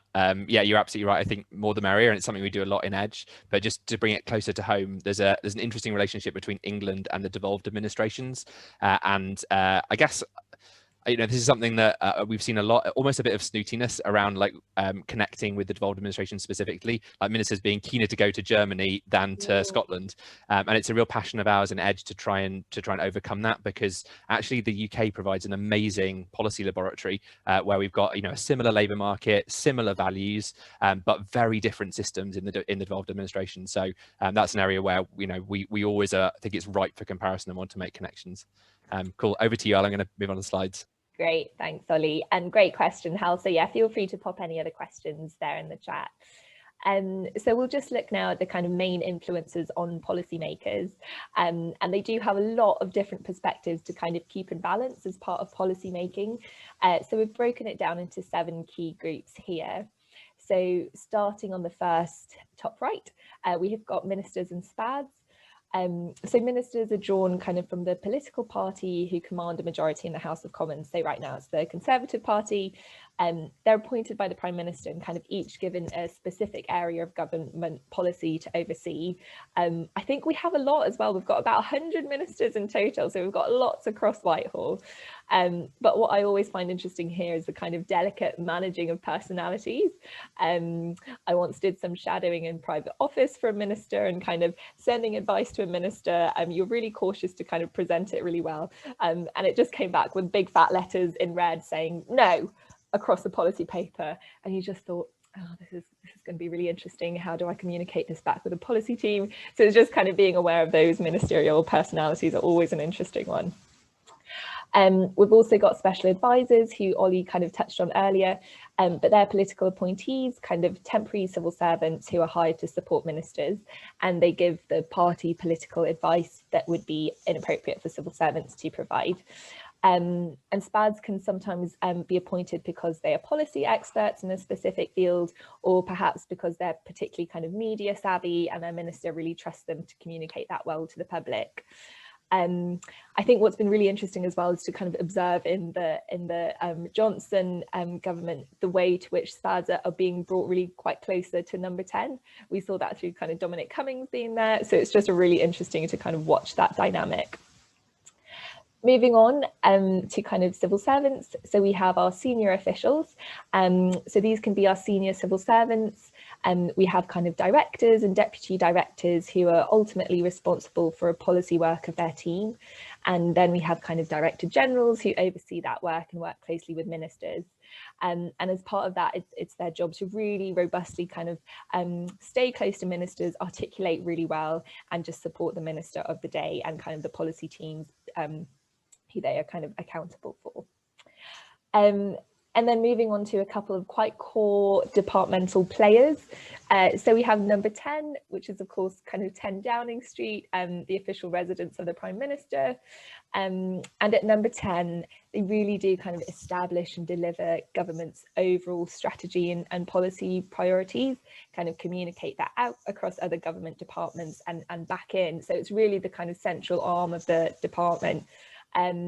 It's very interesting. Number 10 kind of also sit in something called the grid, where if you're another department and you want to communicate a policy out, you have to be sure that you've got a slot on the grid, that it's been approved by number 10, that they're happy with what you're doing, and just so there's kind of overall alignment. But again, I think it's fair to say it's quite interesting right now to watch the way that kind of number 10 is reaching out more centrally across government departments right now, and moving towards more kind of centralized communications and policy numbers sitting in meetings in departments, kind of having that overall oversight. But another key department is also Treasury. So they are government's economic and finance ministry and kind of maintain control over public spending and the government purse strings and large fiscal events like the budget and spending reviews. I always find Treasury very interesting. I don't know if I should use this analogy, but I will. I think they're kind of like the dragon Smaug in The Hobbit. They kind of really look after those government coins really carefully and kind of watching out for who might be spending that money. And it takes a lot of preparation as a policy team to make sure you've got your evidence and your data ready if you are going to make a case to Treasury for more finance. So moving on to Parliament. So Parliament, we've got two houses there, the House of Commons and the House of Lords. So the House of Commons is made up of our 650 elected MPs, and they kind of consider and propose new laws and scrutinise the government policies. In our House of Lords as well, it's often by appointment. They might have expertise in a particular field, or it might be heredity. But again, they play a really crucial role in examining the bills, questioning government, putting questions to ministers, and just really scrutinising public policy. And government is really held accountable to Parliament via select committees. So I sometimes kind of think of it like a shadow squad. Each government department has its own select committee who kind of are set up to investigate a specific issue or policy that the government works on.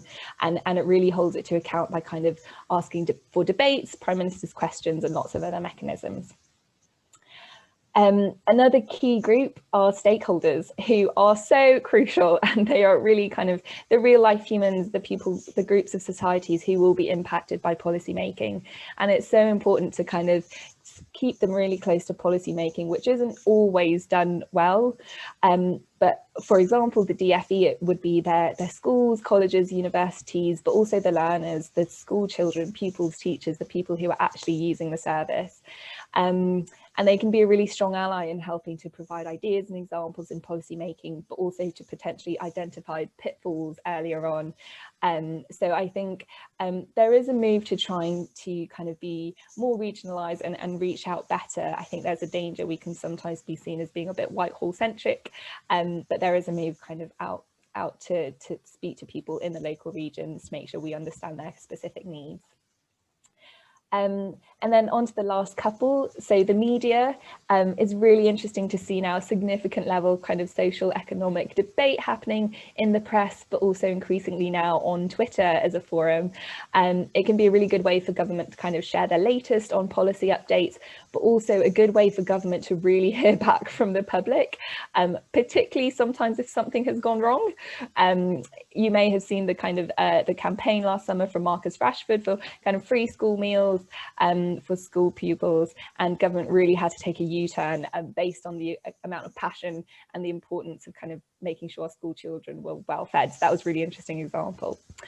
And then our teams also have really good support from our lawyers and economists, and really underpinned by good, robust data so that we can understand kind of the people and the right areas to target our policies to support better.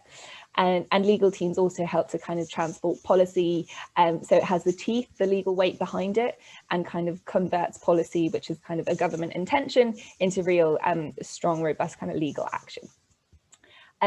Let me pause there for a second. Ollie, did you want to jump in on any of those before I jump into the next slide? Thanks, Elena. That was great, but we've had a couple of really good questions that we thought we'd pick up live, as it were. So Jamie was asking about how we balance our kind of personal political beliefs whilst working in the civil service, and kind of deal with anything that we might not necessarily agree with. Do you want to reflect on that? And I'd love to join you afterwards. That's a really good question, actually. Do you know what, again, something I really struggled with, actually, because when I joined the fast stream, I was fresh out of uni. I was really passionate about particular things, really on climate change. And I really struggle sometimes to kind of distance myself from my personal passionate beliefs and kind of not being allowed to join the protests. Obviously, you can't do that as a civil servant. But I think the driving force was that I could make a huge amount of change from kind of just doing my job and showing up and articulating my personal beliefs impartially, but still highlighting that with passion. But it's a really great question. Ollie, do you have anything you want to add? Yeah, that's really helpful reflections. And I think most civil servants will have a few things that they just couldn't work on in all good conscience. I wasn't in government when Brexit happened, but I really would have struggled with that. Similarly, you know, big issues like, you know, nuclear rearmament, I think I would probably walk away from. So I think, it's fair to do that. I think that's the kind of you know, it's the grown-up thing to say that's not an issue I can work on in all good conscience. But there are only relatively few of those. Most things, I think, are going to be better delivered well, even if you don't think the idea is quite where you'd put it. And so I guess that's one way of kind of reconciling it in your brain, that even if you don't think this is a brilliant idea, let's at least get it done in a way that works in the best possible way. And there are some, as Elena's touched on, some really important rules around propriety. So things like, yeah, not being on Twitter, slagging off your minister and then coming into the work the next day, because they do all really focus on social media. So yeah, there are some kind of important rules that kind of keep us on the straight and narrow on that as well. We've got a couple of really good questions about excuse me, careers advice. So I'm going to log those around the fast stream and work placement, and I think we'll come back to them. We're going to see how we're doing on time, because the chat is really good, and if we want more time on the slides and then a bit of time on the careers advice, we'll just tweak things so it works for you guys. But yeah, I think over to you, Elle, for the next one. Sounds good. Thanks, Ollie.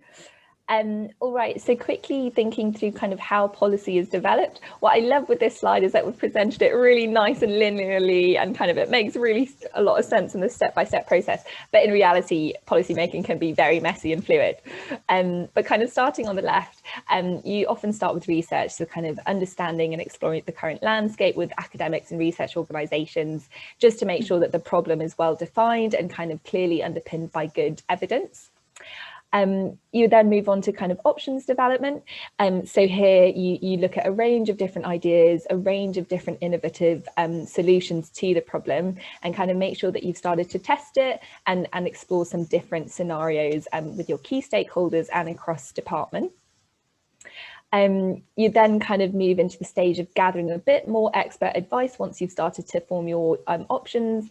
So you'd want to go out to kind of your wider teams in the department, kind of your legal, your economics, your analysts, and to make sure you've really kind of understood how it would work in reality, but also consulting with key stakeholders and making sure that those who might be impacted by the policy are alerted and kind of really given the proper opportunity to share their ideas, rather than it just being a talking shop. They're really kind of taken on board as part of the policy development, and you understand how it might work in real life kind of implementation. We then kind of move on to the options appraisal. So here you start to really kind of consider the costs and benefits of each option, thinking about what might be the most appropriate timescales, starting to think about whether you've got funding for it, potentially approaching Treasury colleagues and discussing kind of your funding requirements, making sure you've kind of nailed that down. And then you move into your recommendation stage, where again, you would have worked with teams across the department, making sure you collate their feedback, again, across government more widely to make sure that other government departments are also on board, clarity on your timescales and finance. And then you can start to articulate as a clear rationale and something that you could then send more formally to ministers for approval. So again, we'll pause there. I love this slide. I wish so often that this was how policy could be made. But again, it's very, very fluid, and kind of often there might be external events that kind of shatter that and just demand quicker timescales or kind of more rapid action. But let's pause there just in case, Ollie, I don't know if you wanted to jump in. Or just to share an example of this, I think you're absolutely right about the kind of different timescales, but just to kind of talk through one example. The kind of Cameron government had achieved 2 million apprenticeships, and they thought that I think the kind of the logic went like this: like, we've done 2 million. What's bigger than 2 million? 3 million. So let's do that. So that was the kind of policy that we were given pretty much off the bat. It was actually a Christmas event that David Cameron was running, and we introduced him to the 2 millionth apprentice, which is a whole nother story.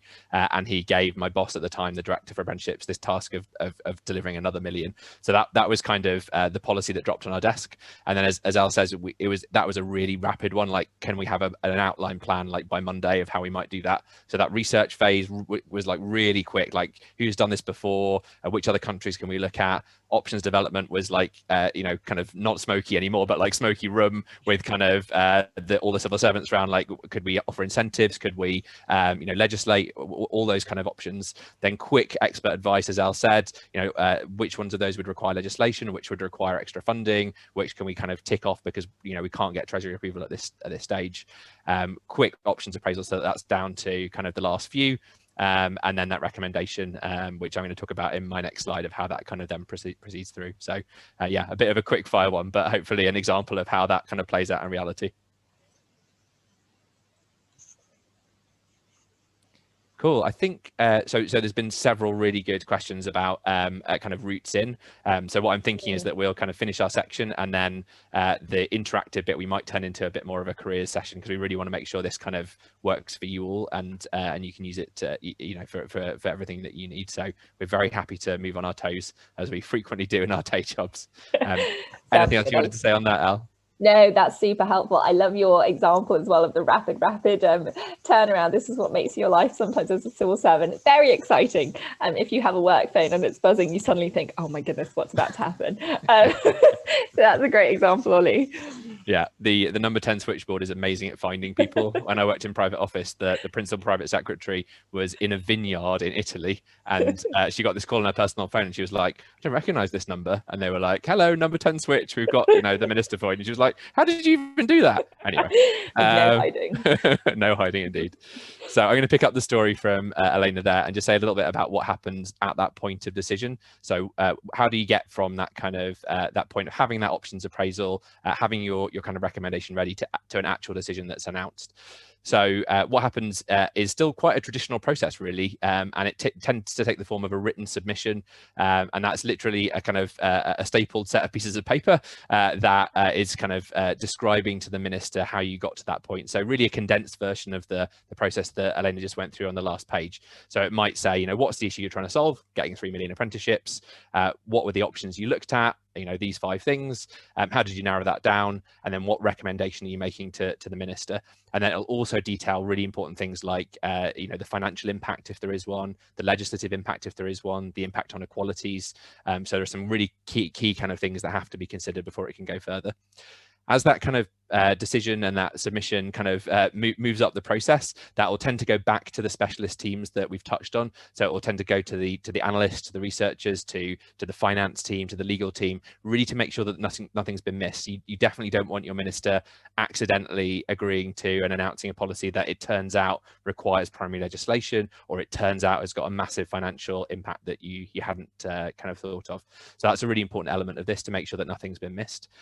It'll then go up to the senior officials. So you might hear them referred to as the senior civil service, the kind of top few grades in the civil service, the deputy directors, the directors, and then the kind of permanent secretaries who run the department. It's really important that they have a look at it for a few reasons. One of those is that the permanent secretary is the primary accounting officer for the department. So one of the few ways that civil servants are held publicly to account, other than kind of through the usual channels, is by the Public Accounts Committee. And that's a committee of Parliament that sits kind of above all of the select committees. They're a pretty scary bunch, and it's basically the permanent secretary's worst nightmare to be called in front of them and kind of called to account for the spending in his or her department. When that happens, the team around them will tend to do a series of what they call murder boards, where basically you get a chance to pretend to be the Public Accounts Committee and put your permanent secretary on trial with all the hard questions you can think of, so that they hopefully then have an easier run. So that could be really fun, because you get to ask your boss really hard questions and see them squirm. But yeah, it's something that's really kind of on their minds. So they'll need to be really clear, particularly if there's a financial aspect to that decision, that they're kind of happy to sign it off. Obviously, one of the challenges we've said as well when we were talking about the kind of policy history is that for all its positives, the civil service is necessarily quite siloed. You know, you're given a policy brief to work on, and the team next door are doing something different, and you can't have the time to kind of connect it all up. So there's a really important role for senior officials in that process in terms of making those connections and making sure that it doesn't look like the left hand doesn't know what the right hand's doing, that you've thought about, you know, a connection to another department or to another policy in the department that might need to be thought through before something's announced. That piece of paper then goes up to the private office. It'll go to one of the private secretaries, so the people who are responsible for supporting the minister directly. Those private secretaries have a really important role in kind of acting as a bit of a filter. So when I was doing that job for Alan Johnson, you know, making sure that I knew his mind on things, so that if something was really off beam, it wouldn't even go into him. It would go back to them to say, look, you know, Alan was in a meeting yesterday. He really said that he felt strongly about X, and you've said that Y. So this is just going to land badly. Like, have another go, or at least take into account how to handle that. So there's a bit of a filter there. And then they'll tend to write what's called a box note, which is literally just kind of a note on it to the minister to kind of give them a bit of thought. Now, obviously on budget day, you see the Chancellor standing outside number 11 with the red box. Those red boxes are a staple of government departments, believe it or not. So every minister takes their homework home in those red boxes, and there is an absolute ton of it. So there are all of the submissions that they need to look at that night. There are all of the parliamentary questions they need to answer. There's all of the correspondence that they need to sign off. It is not a job for the faint-hearted, and so they don't have a lot of time. So those box notes can be really important, because they'll tend to say, like, you know, you had a meeting with this team yesterday, you know, a couple of weeks ago, and you agreed all this. This is just a formality, or, you know, this looks bonkers. Don't agree to this. You know, El's example of no written in massive letters. So yeah, that kind of process and that filter can be really important. But yeah, that submission will go into the minister's box that night. The minister will take it away. They'll do their homework, hopefully, and either agree or disagree, and then the private secretary will feed that back to the team. Either it'll be no, go back to the drawing board, or you need to make some tweaks, or it'll be yeah, you know, thank you for discussing this with me. We're going to go ahead with this. So at that point, if it's a kind of relatively small decision and something that's kind of fully within the power of a department, it's basically ready to announce, and the team might work with the communications team and others to get that kind of out the door, or that decision kind of put into practice. If it's something bigger, it gets into the territory of one of the really important kind of principles of government in the UK, which is the principle of cabinet collective responsibility.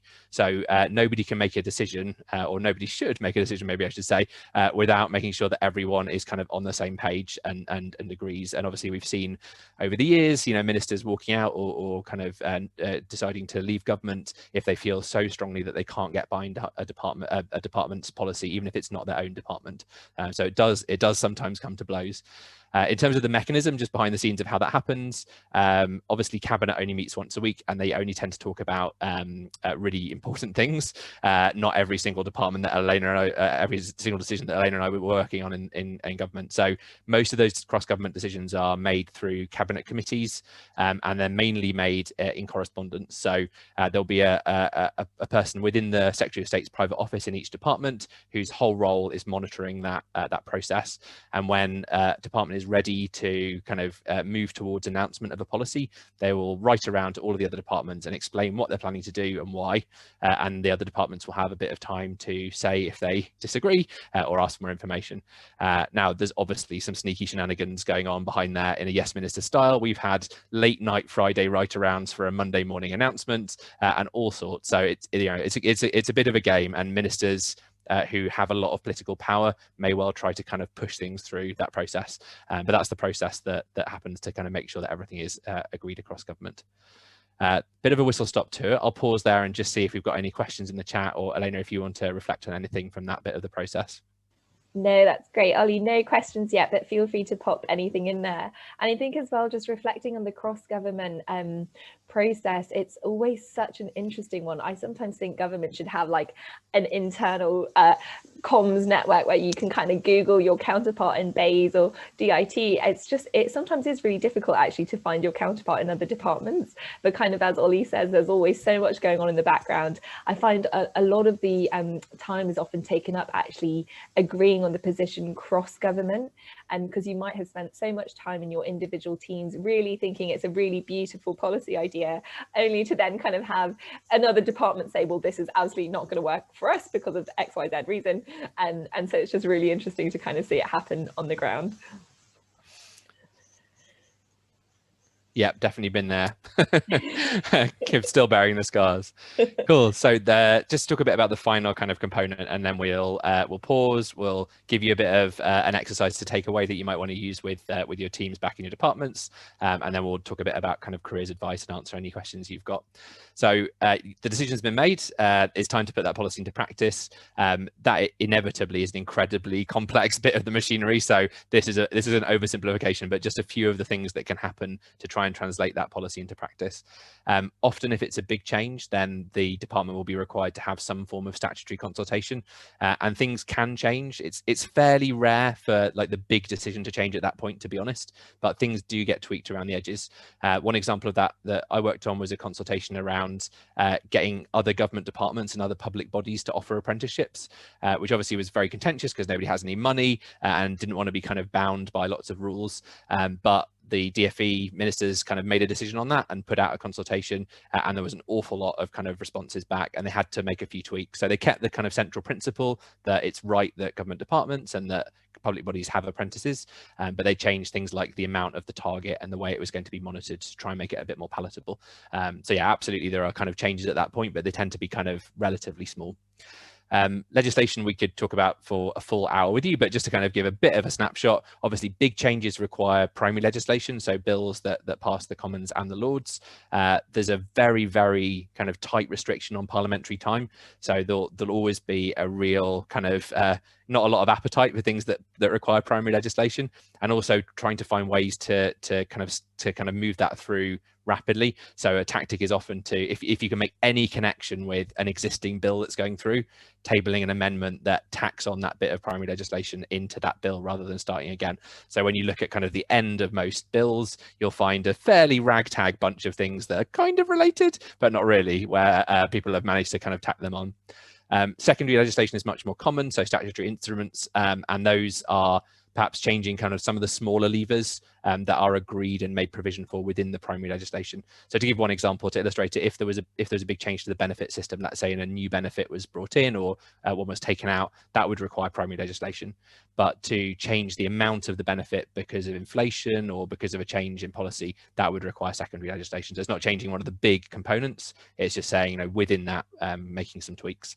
And those statutory instruments do have to be approved by Parliament, but they tend to be done basically more or less put on the wall, and if nobody complains within 2 weeks, they're kind of through. So it's a much kind of lower level of scrutiny than a whole bill going through. So that's legislation. Obviously funding, and Elaine's talked a bit about Treasury and the key role there, and we had a good question about that in the chat. If it's a smaller thing, then that funding will tend to come from the department's pot, and they might need to reprioritise slightly. If it's a bigger thing, it might have been agreed with Treasury and become part of the process at a fiscal event, at budget or at autumn statement, to kind of announce that. And you'll know from watching the coverage that the budget and the other fiscal statements tend to have a really wide range of policies kind of announced. So Treasury officials have a role in kind of trying to hoover up really exciting policy announcements from different departments so that they can make you know, the Chancellor's day and give him or her a really good speech on that day. Obviously, delivery tends not to be happening directly by the teams that are involved in policy making, and it can happen in a variety of different ways depending on the department. Obviously, for the education sector, it's a really complex delivery chain, which is not directly controlled by the Department for Education through schools, through colleges. For somewhere like Department for Work and Pensions, often it would be an executive agency of the department, so Job Centre Plus picking up the actual delivery of the policy. And for others, it might be local authorities. So understanding that delivery chain is always really important. And I think the more steps in that, the more likely the policy that was in somebody's head at the start might not quite translate into what's happening on the ground. Speaking of which, as we said earlier, you know, feedback is really, really important. And I think it's an encouragement in the civil service now to spend a bit more time on the front line, to really talk to stakeholders. One of my colleagues, former colleagues, is doing some work on children in care at the moment, and was telling me about the work they've done to run, you know, really good workshops with care leavers, with young people in care, to really understand firsthand their voices. And I think that's so important. It doesn't happen enough. It can never really happen enough because there aren't enough hours in the day. But understanding that feedback and building that in is kind of really crucial. I'll just pause there again. Elena, is there anything you wanted to say on the delivery side? I think just one reflection, I remember a really great kind of nugget of wisdom. One of the kind of finance directors I worked with was sometimes also when we actually set up policy, we don't set ourselves kind of an end goal to kind of know when we have actually achieved policy and done it really well, and kind of setting ourselves some really tangible kind of goals. I think there's a problem here though, because government can sometimes be seen as being, you're going for quantity or X thousand apprentices rather than the quality of the system. And it was just a really interesting kind of reflection there, that to know kind of how well government has done and to celebrate the successes, to kind of set that from the outset. So yeah, that was a super helpful walkthrough. Thanks, Ollie.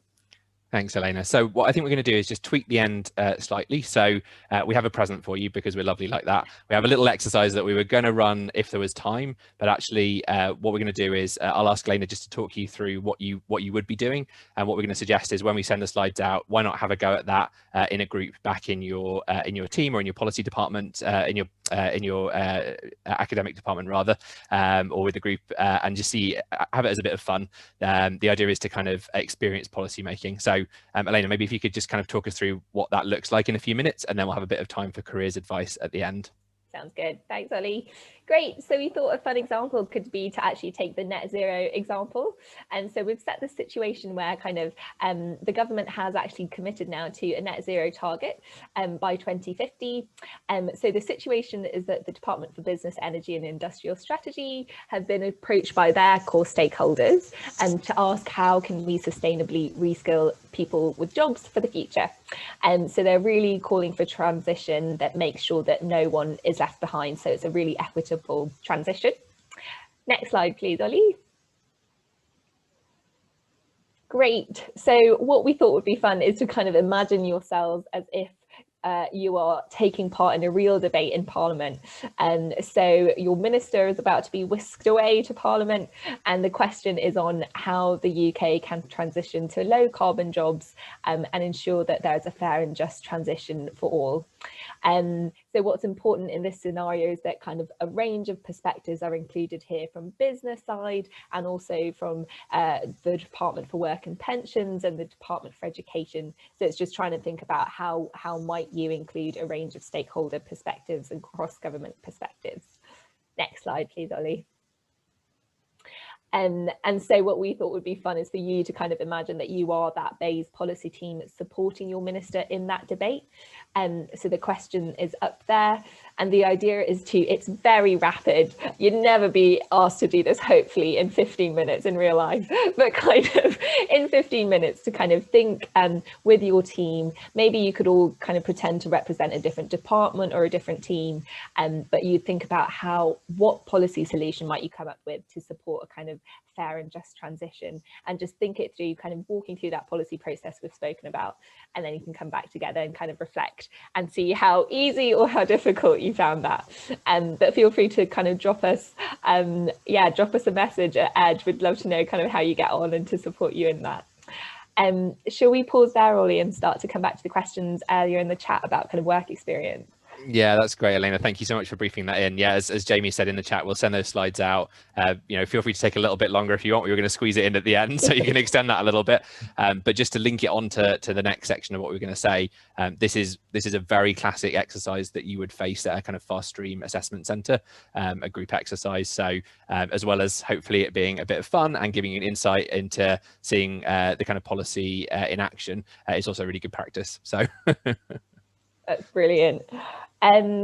Awesome. I'm just spinning back up to kind of earlier questions, just to check. So there were some really great ones actually about kind of work experience and internships in general. I think they're really good questions to be asking. I think I'm just reflecting on kind of opportunities in the civil service. There are kind of two specific ones to kind of support people from BAME backgrounds. There's one called the Early Diversity Internship Programme, which is for people kind of in schools or kind of the first half of university to do kind of a week of work experience. So do have a look at the EDIT programme. Otherwise, there's also the Summer Diversity Internship Programme, which you can do kind of in your latter years at university. I also did that, so any questions there, do get in touch. But again, to kind of support students from BAME backgrounds to make sure that they're kind of exposed to the civil service. But otherwise, Ollie, did you have any other ideas on kind of formal work experience in the DFE? Yeah, of course. So I think my advice would be kind of think really broadly about all the kind of different places that policy making happens, because DFE is one really interesting one, but actually there are so many others. So I did some work experience in the Greater London Authority, which I found really, really interesting. And I also worked in an MEP's constituency office, which was also really interesting. So I think, think about all those different opportunities, local authorities, regional government, the mayoral combined authorities, charities like Edge and others that are kind of in that policy making space. Even your local college might have, kind of an interest in FE policy, or, your local health commissioning group. All of those are going to be great opportunities to kind of get involved in this work. And I think, just statistically, you're much more likely to find somebody who will bite your hand off to have some help. And I think those kind of experiences on the ground can be super valuable. And to answer somebody's question about an MSc earlier, I think, to be honest, the MScs are really interesting in their own right. I would say that having kind of a few weeks or a month's work experience in kind of this field, it would be a bigger kind of indicator of likely success in kind of the fast stream, and whether you like the job, which is equally important, than necessarily doing another qualification. So I don't want to put you off that. If it's your passion, absolutely go for it, but do it if it's your passion. Don't do it as an extra tick in the box, because I don't think it would make a huge difference to the selection process. Yeah. That's a great shout, Ollie. And I was just going to come back to a question about kind of applying to the fast stream. And it's a great question. It's a really brilliant program. Maybe we're being biased here. I know Ollie and I both did it, but it is a brilliant program. It exposes you to a lot of things. I think my main reflection is I mentor some students and they often don't apply because they're worried at how many other people are applying to the fast stream. It is a hugely competitive process, but absolutely, why not you? Kind of, it needs brilliant thinkers to come through. I think what's important is to just really draw on your range of experience. So whether, you know, you've led a local sports team, or you've helped to coach young people, or you volunteer in the Scouts, kind of the fast stream is about celebrating the range of experience that people have had. And it's also not just for recent graduates, it's for people kind of at any stage of their life who just want to fast track into the civil service. I think the main thing as well, though, is that the window for application is often very short. And so you have a few weeks. It opens early in September. So just to start thinking about it kind of a while in advance, so that you've got kind of a few examples prepared. But always happy to have a chat if you want to drop us an email, and really happy to take that off the line as well. Ollie, did you want to add anything there as well? No, I was going to pick up another great question from Hal from the chat, which is just about kind of those wider policy actors and kind of so I guess we're thinking there about things like think tanks. So Hal, the first part of your question, you're asking about, you know, is creating policy sometimes kind of subcontracted to external consultancies? It's a really great question. So I think there's kind of two answers to that. One is that there are a lot of organizations out there who are trying to come up with really positive ideas and engage. So, you know, Elena and I spend our days now in Edge, even though we're outside government, we're not paid by government, coming up with what we think are really genius education ideas, and then trying to get other people to think that they are as well, and trying to get those into the civil service. So we're not kind of subcontracted in that way, but hopefully we're part of that policy making process. There are some opportunities where kind of external consultants are brought into government to help with things. I think they're relatively few and far between. It was a massive thing at the end of the Labour government when I worked at DFE. Not so much now, obviously on, you know, crisis things like the COVID response. You will have seen news stories of rather large consultancy bills for people coming in to help. But I think those are kind of very much the exception rather than the rule now. So I think in terms of kind of where to begin your career, I don't think there's a right or wrong answer necessarily. So I went straight into the civil service fast stream, as you know, and then I've used that experience to then move out into the voluntary sector. And I use everything I learned in the civil service every day. You know, I think it's a wonderful place to work. It was the end of my time there, and it was definitely the right thing for me to move on and work in a smaller organization and be closer to the front line. But I use everything that I learned there every day. So I think it's a great place to start your career, and it's very supportive. But equally, I know a lot of people who are in DFE and make use every day of the really interesting things they did outside, and that might be being a classroom teacher or being an FE practitioner, or it might be, you know, moving from an organization like ours into government and starting to kind of move from thinking up the big ideas to kind of helping to deliver them. So I guess the positive news is that there's no wrong answer. Anything in that space can help to lead and build. And I think really think about I think there's a lot of value in a kind of portfolio career these days of trying to bring together different experiences. So, you know, for me, moving from a policy environment into an environment Edge that combines kind of research and policy and delivery, it gives me something to kind of trade on. But equally, I think there's a lot of respect for those from those different perspectives of, you know, frontline practitioners, no matter what sector you work in, kind of research and academia, and then kind of policy making. Elena, did you want to reflect on that? No, I think that's just great advice, Ollie. I remember actually being terrified when I was about to make the decision to move into Edge, because the civil service was kind of all I'd known, and everyone was so, you know, great to stay there. It's a great opportunity. But I think, as Ollie says, it's such a porous kind of job market out there. It's great to get a range of experience, and you can always draw on that kind of breadth. And so I'd really encourage you, whatever it is that's your passion, to just kind of follow it, and you'll always be able to build on whatever it is that you enjoy. But lots of brilliant questions. I wish we could stay here and just answer them all afternoon. Me too. That's a really lovely place to end, though. A really positive note, Elena. So yeah, it's been a real pleasure spending time with you all. So thank you so much. We're keen to continue to support the wonderful work that the PSA does in this space. And yeah, I'm going to hand over back to James now to close the session. Brilliant. Thanks so much, Ollie and Elena. I mean, what a deep dive into the policy process. So much detail there for everyone to take away. And thank you to everyone who asked a few questions there as well. I really appreciate that Ollie and Elena were able to slightly adapt their session to answer those for you. I also, behind the scenes, Jamie Roberts from the PSA has been doing a fantastic job of monitoring the chat and making sure the whole technical side of this event works well. So I just wanted to thank her as well. All right, well, thank you ever so much to everyone who stuck around to the bitter end of this event. I really hope that you found both sessions useful, both the careers roundtable and the insightful discussion about policy making from Ollie and Elena. And as all our speakers said, if you do want to get in touch with them, feel free to. We'll provide their contact details on a follow-up email that we send to all participants tomorrow, along with the recording from today's event. There'll also be a link to a feedback form, and the PSA would really appreciate if you could give us some feedback about how you found this event and what you think we could do better in future iterations of it. So I wish you well. Have a lovely and enjoyable second half of your semesters, wherever you're studying, and take care and good luck with your studies in the future.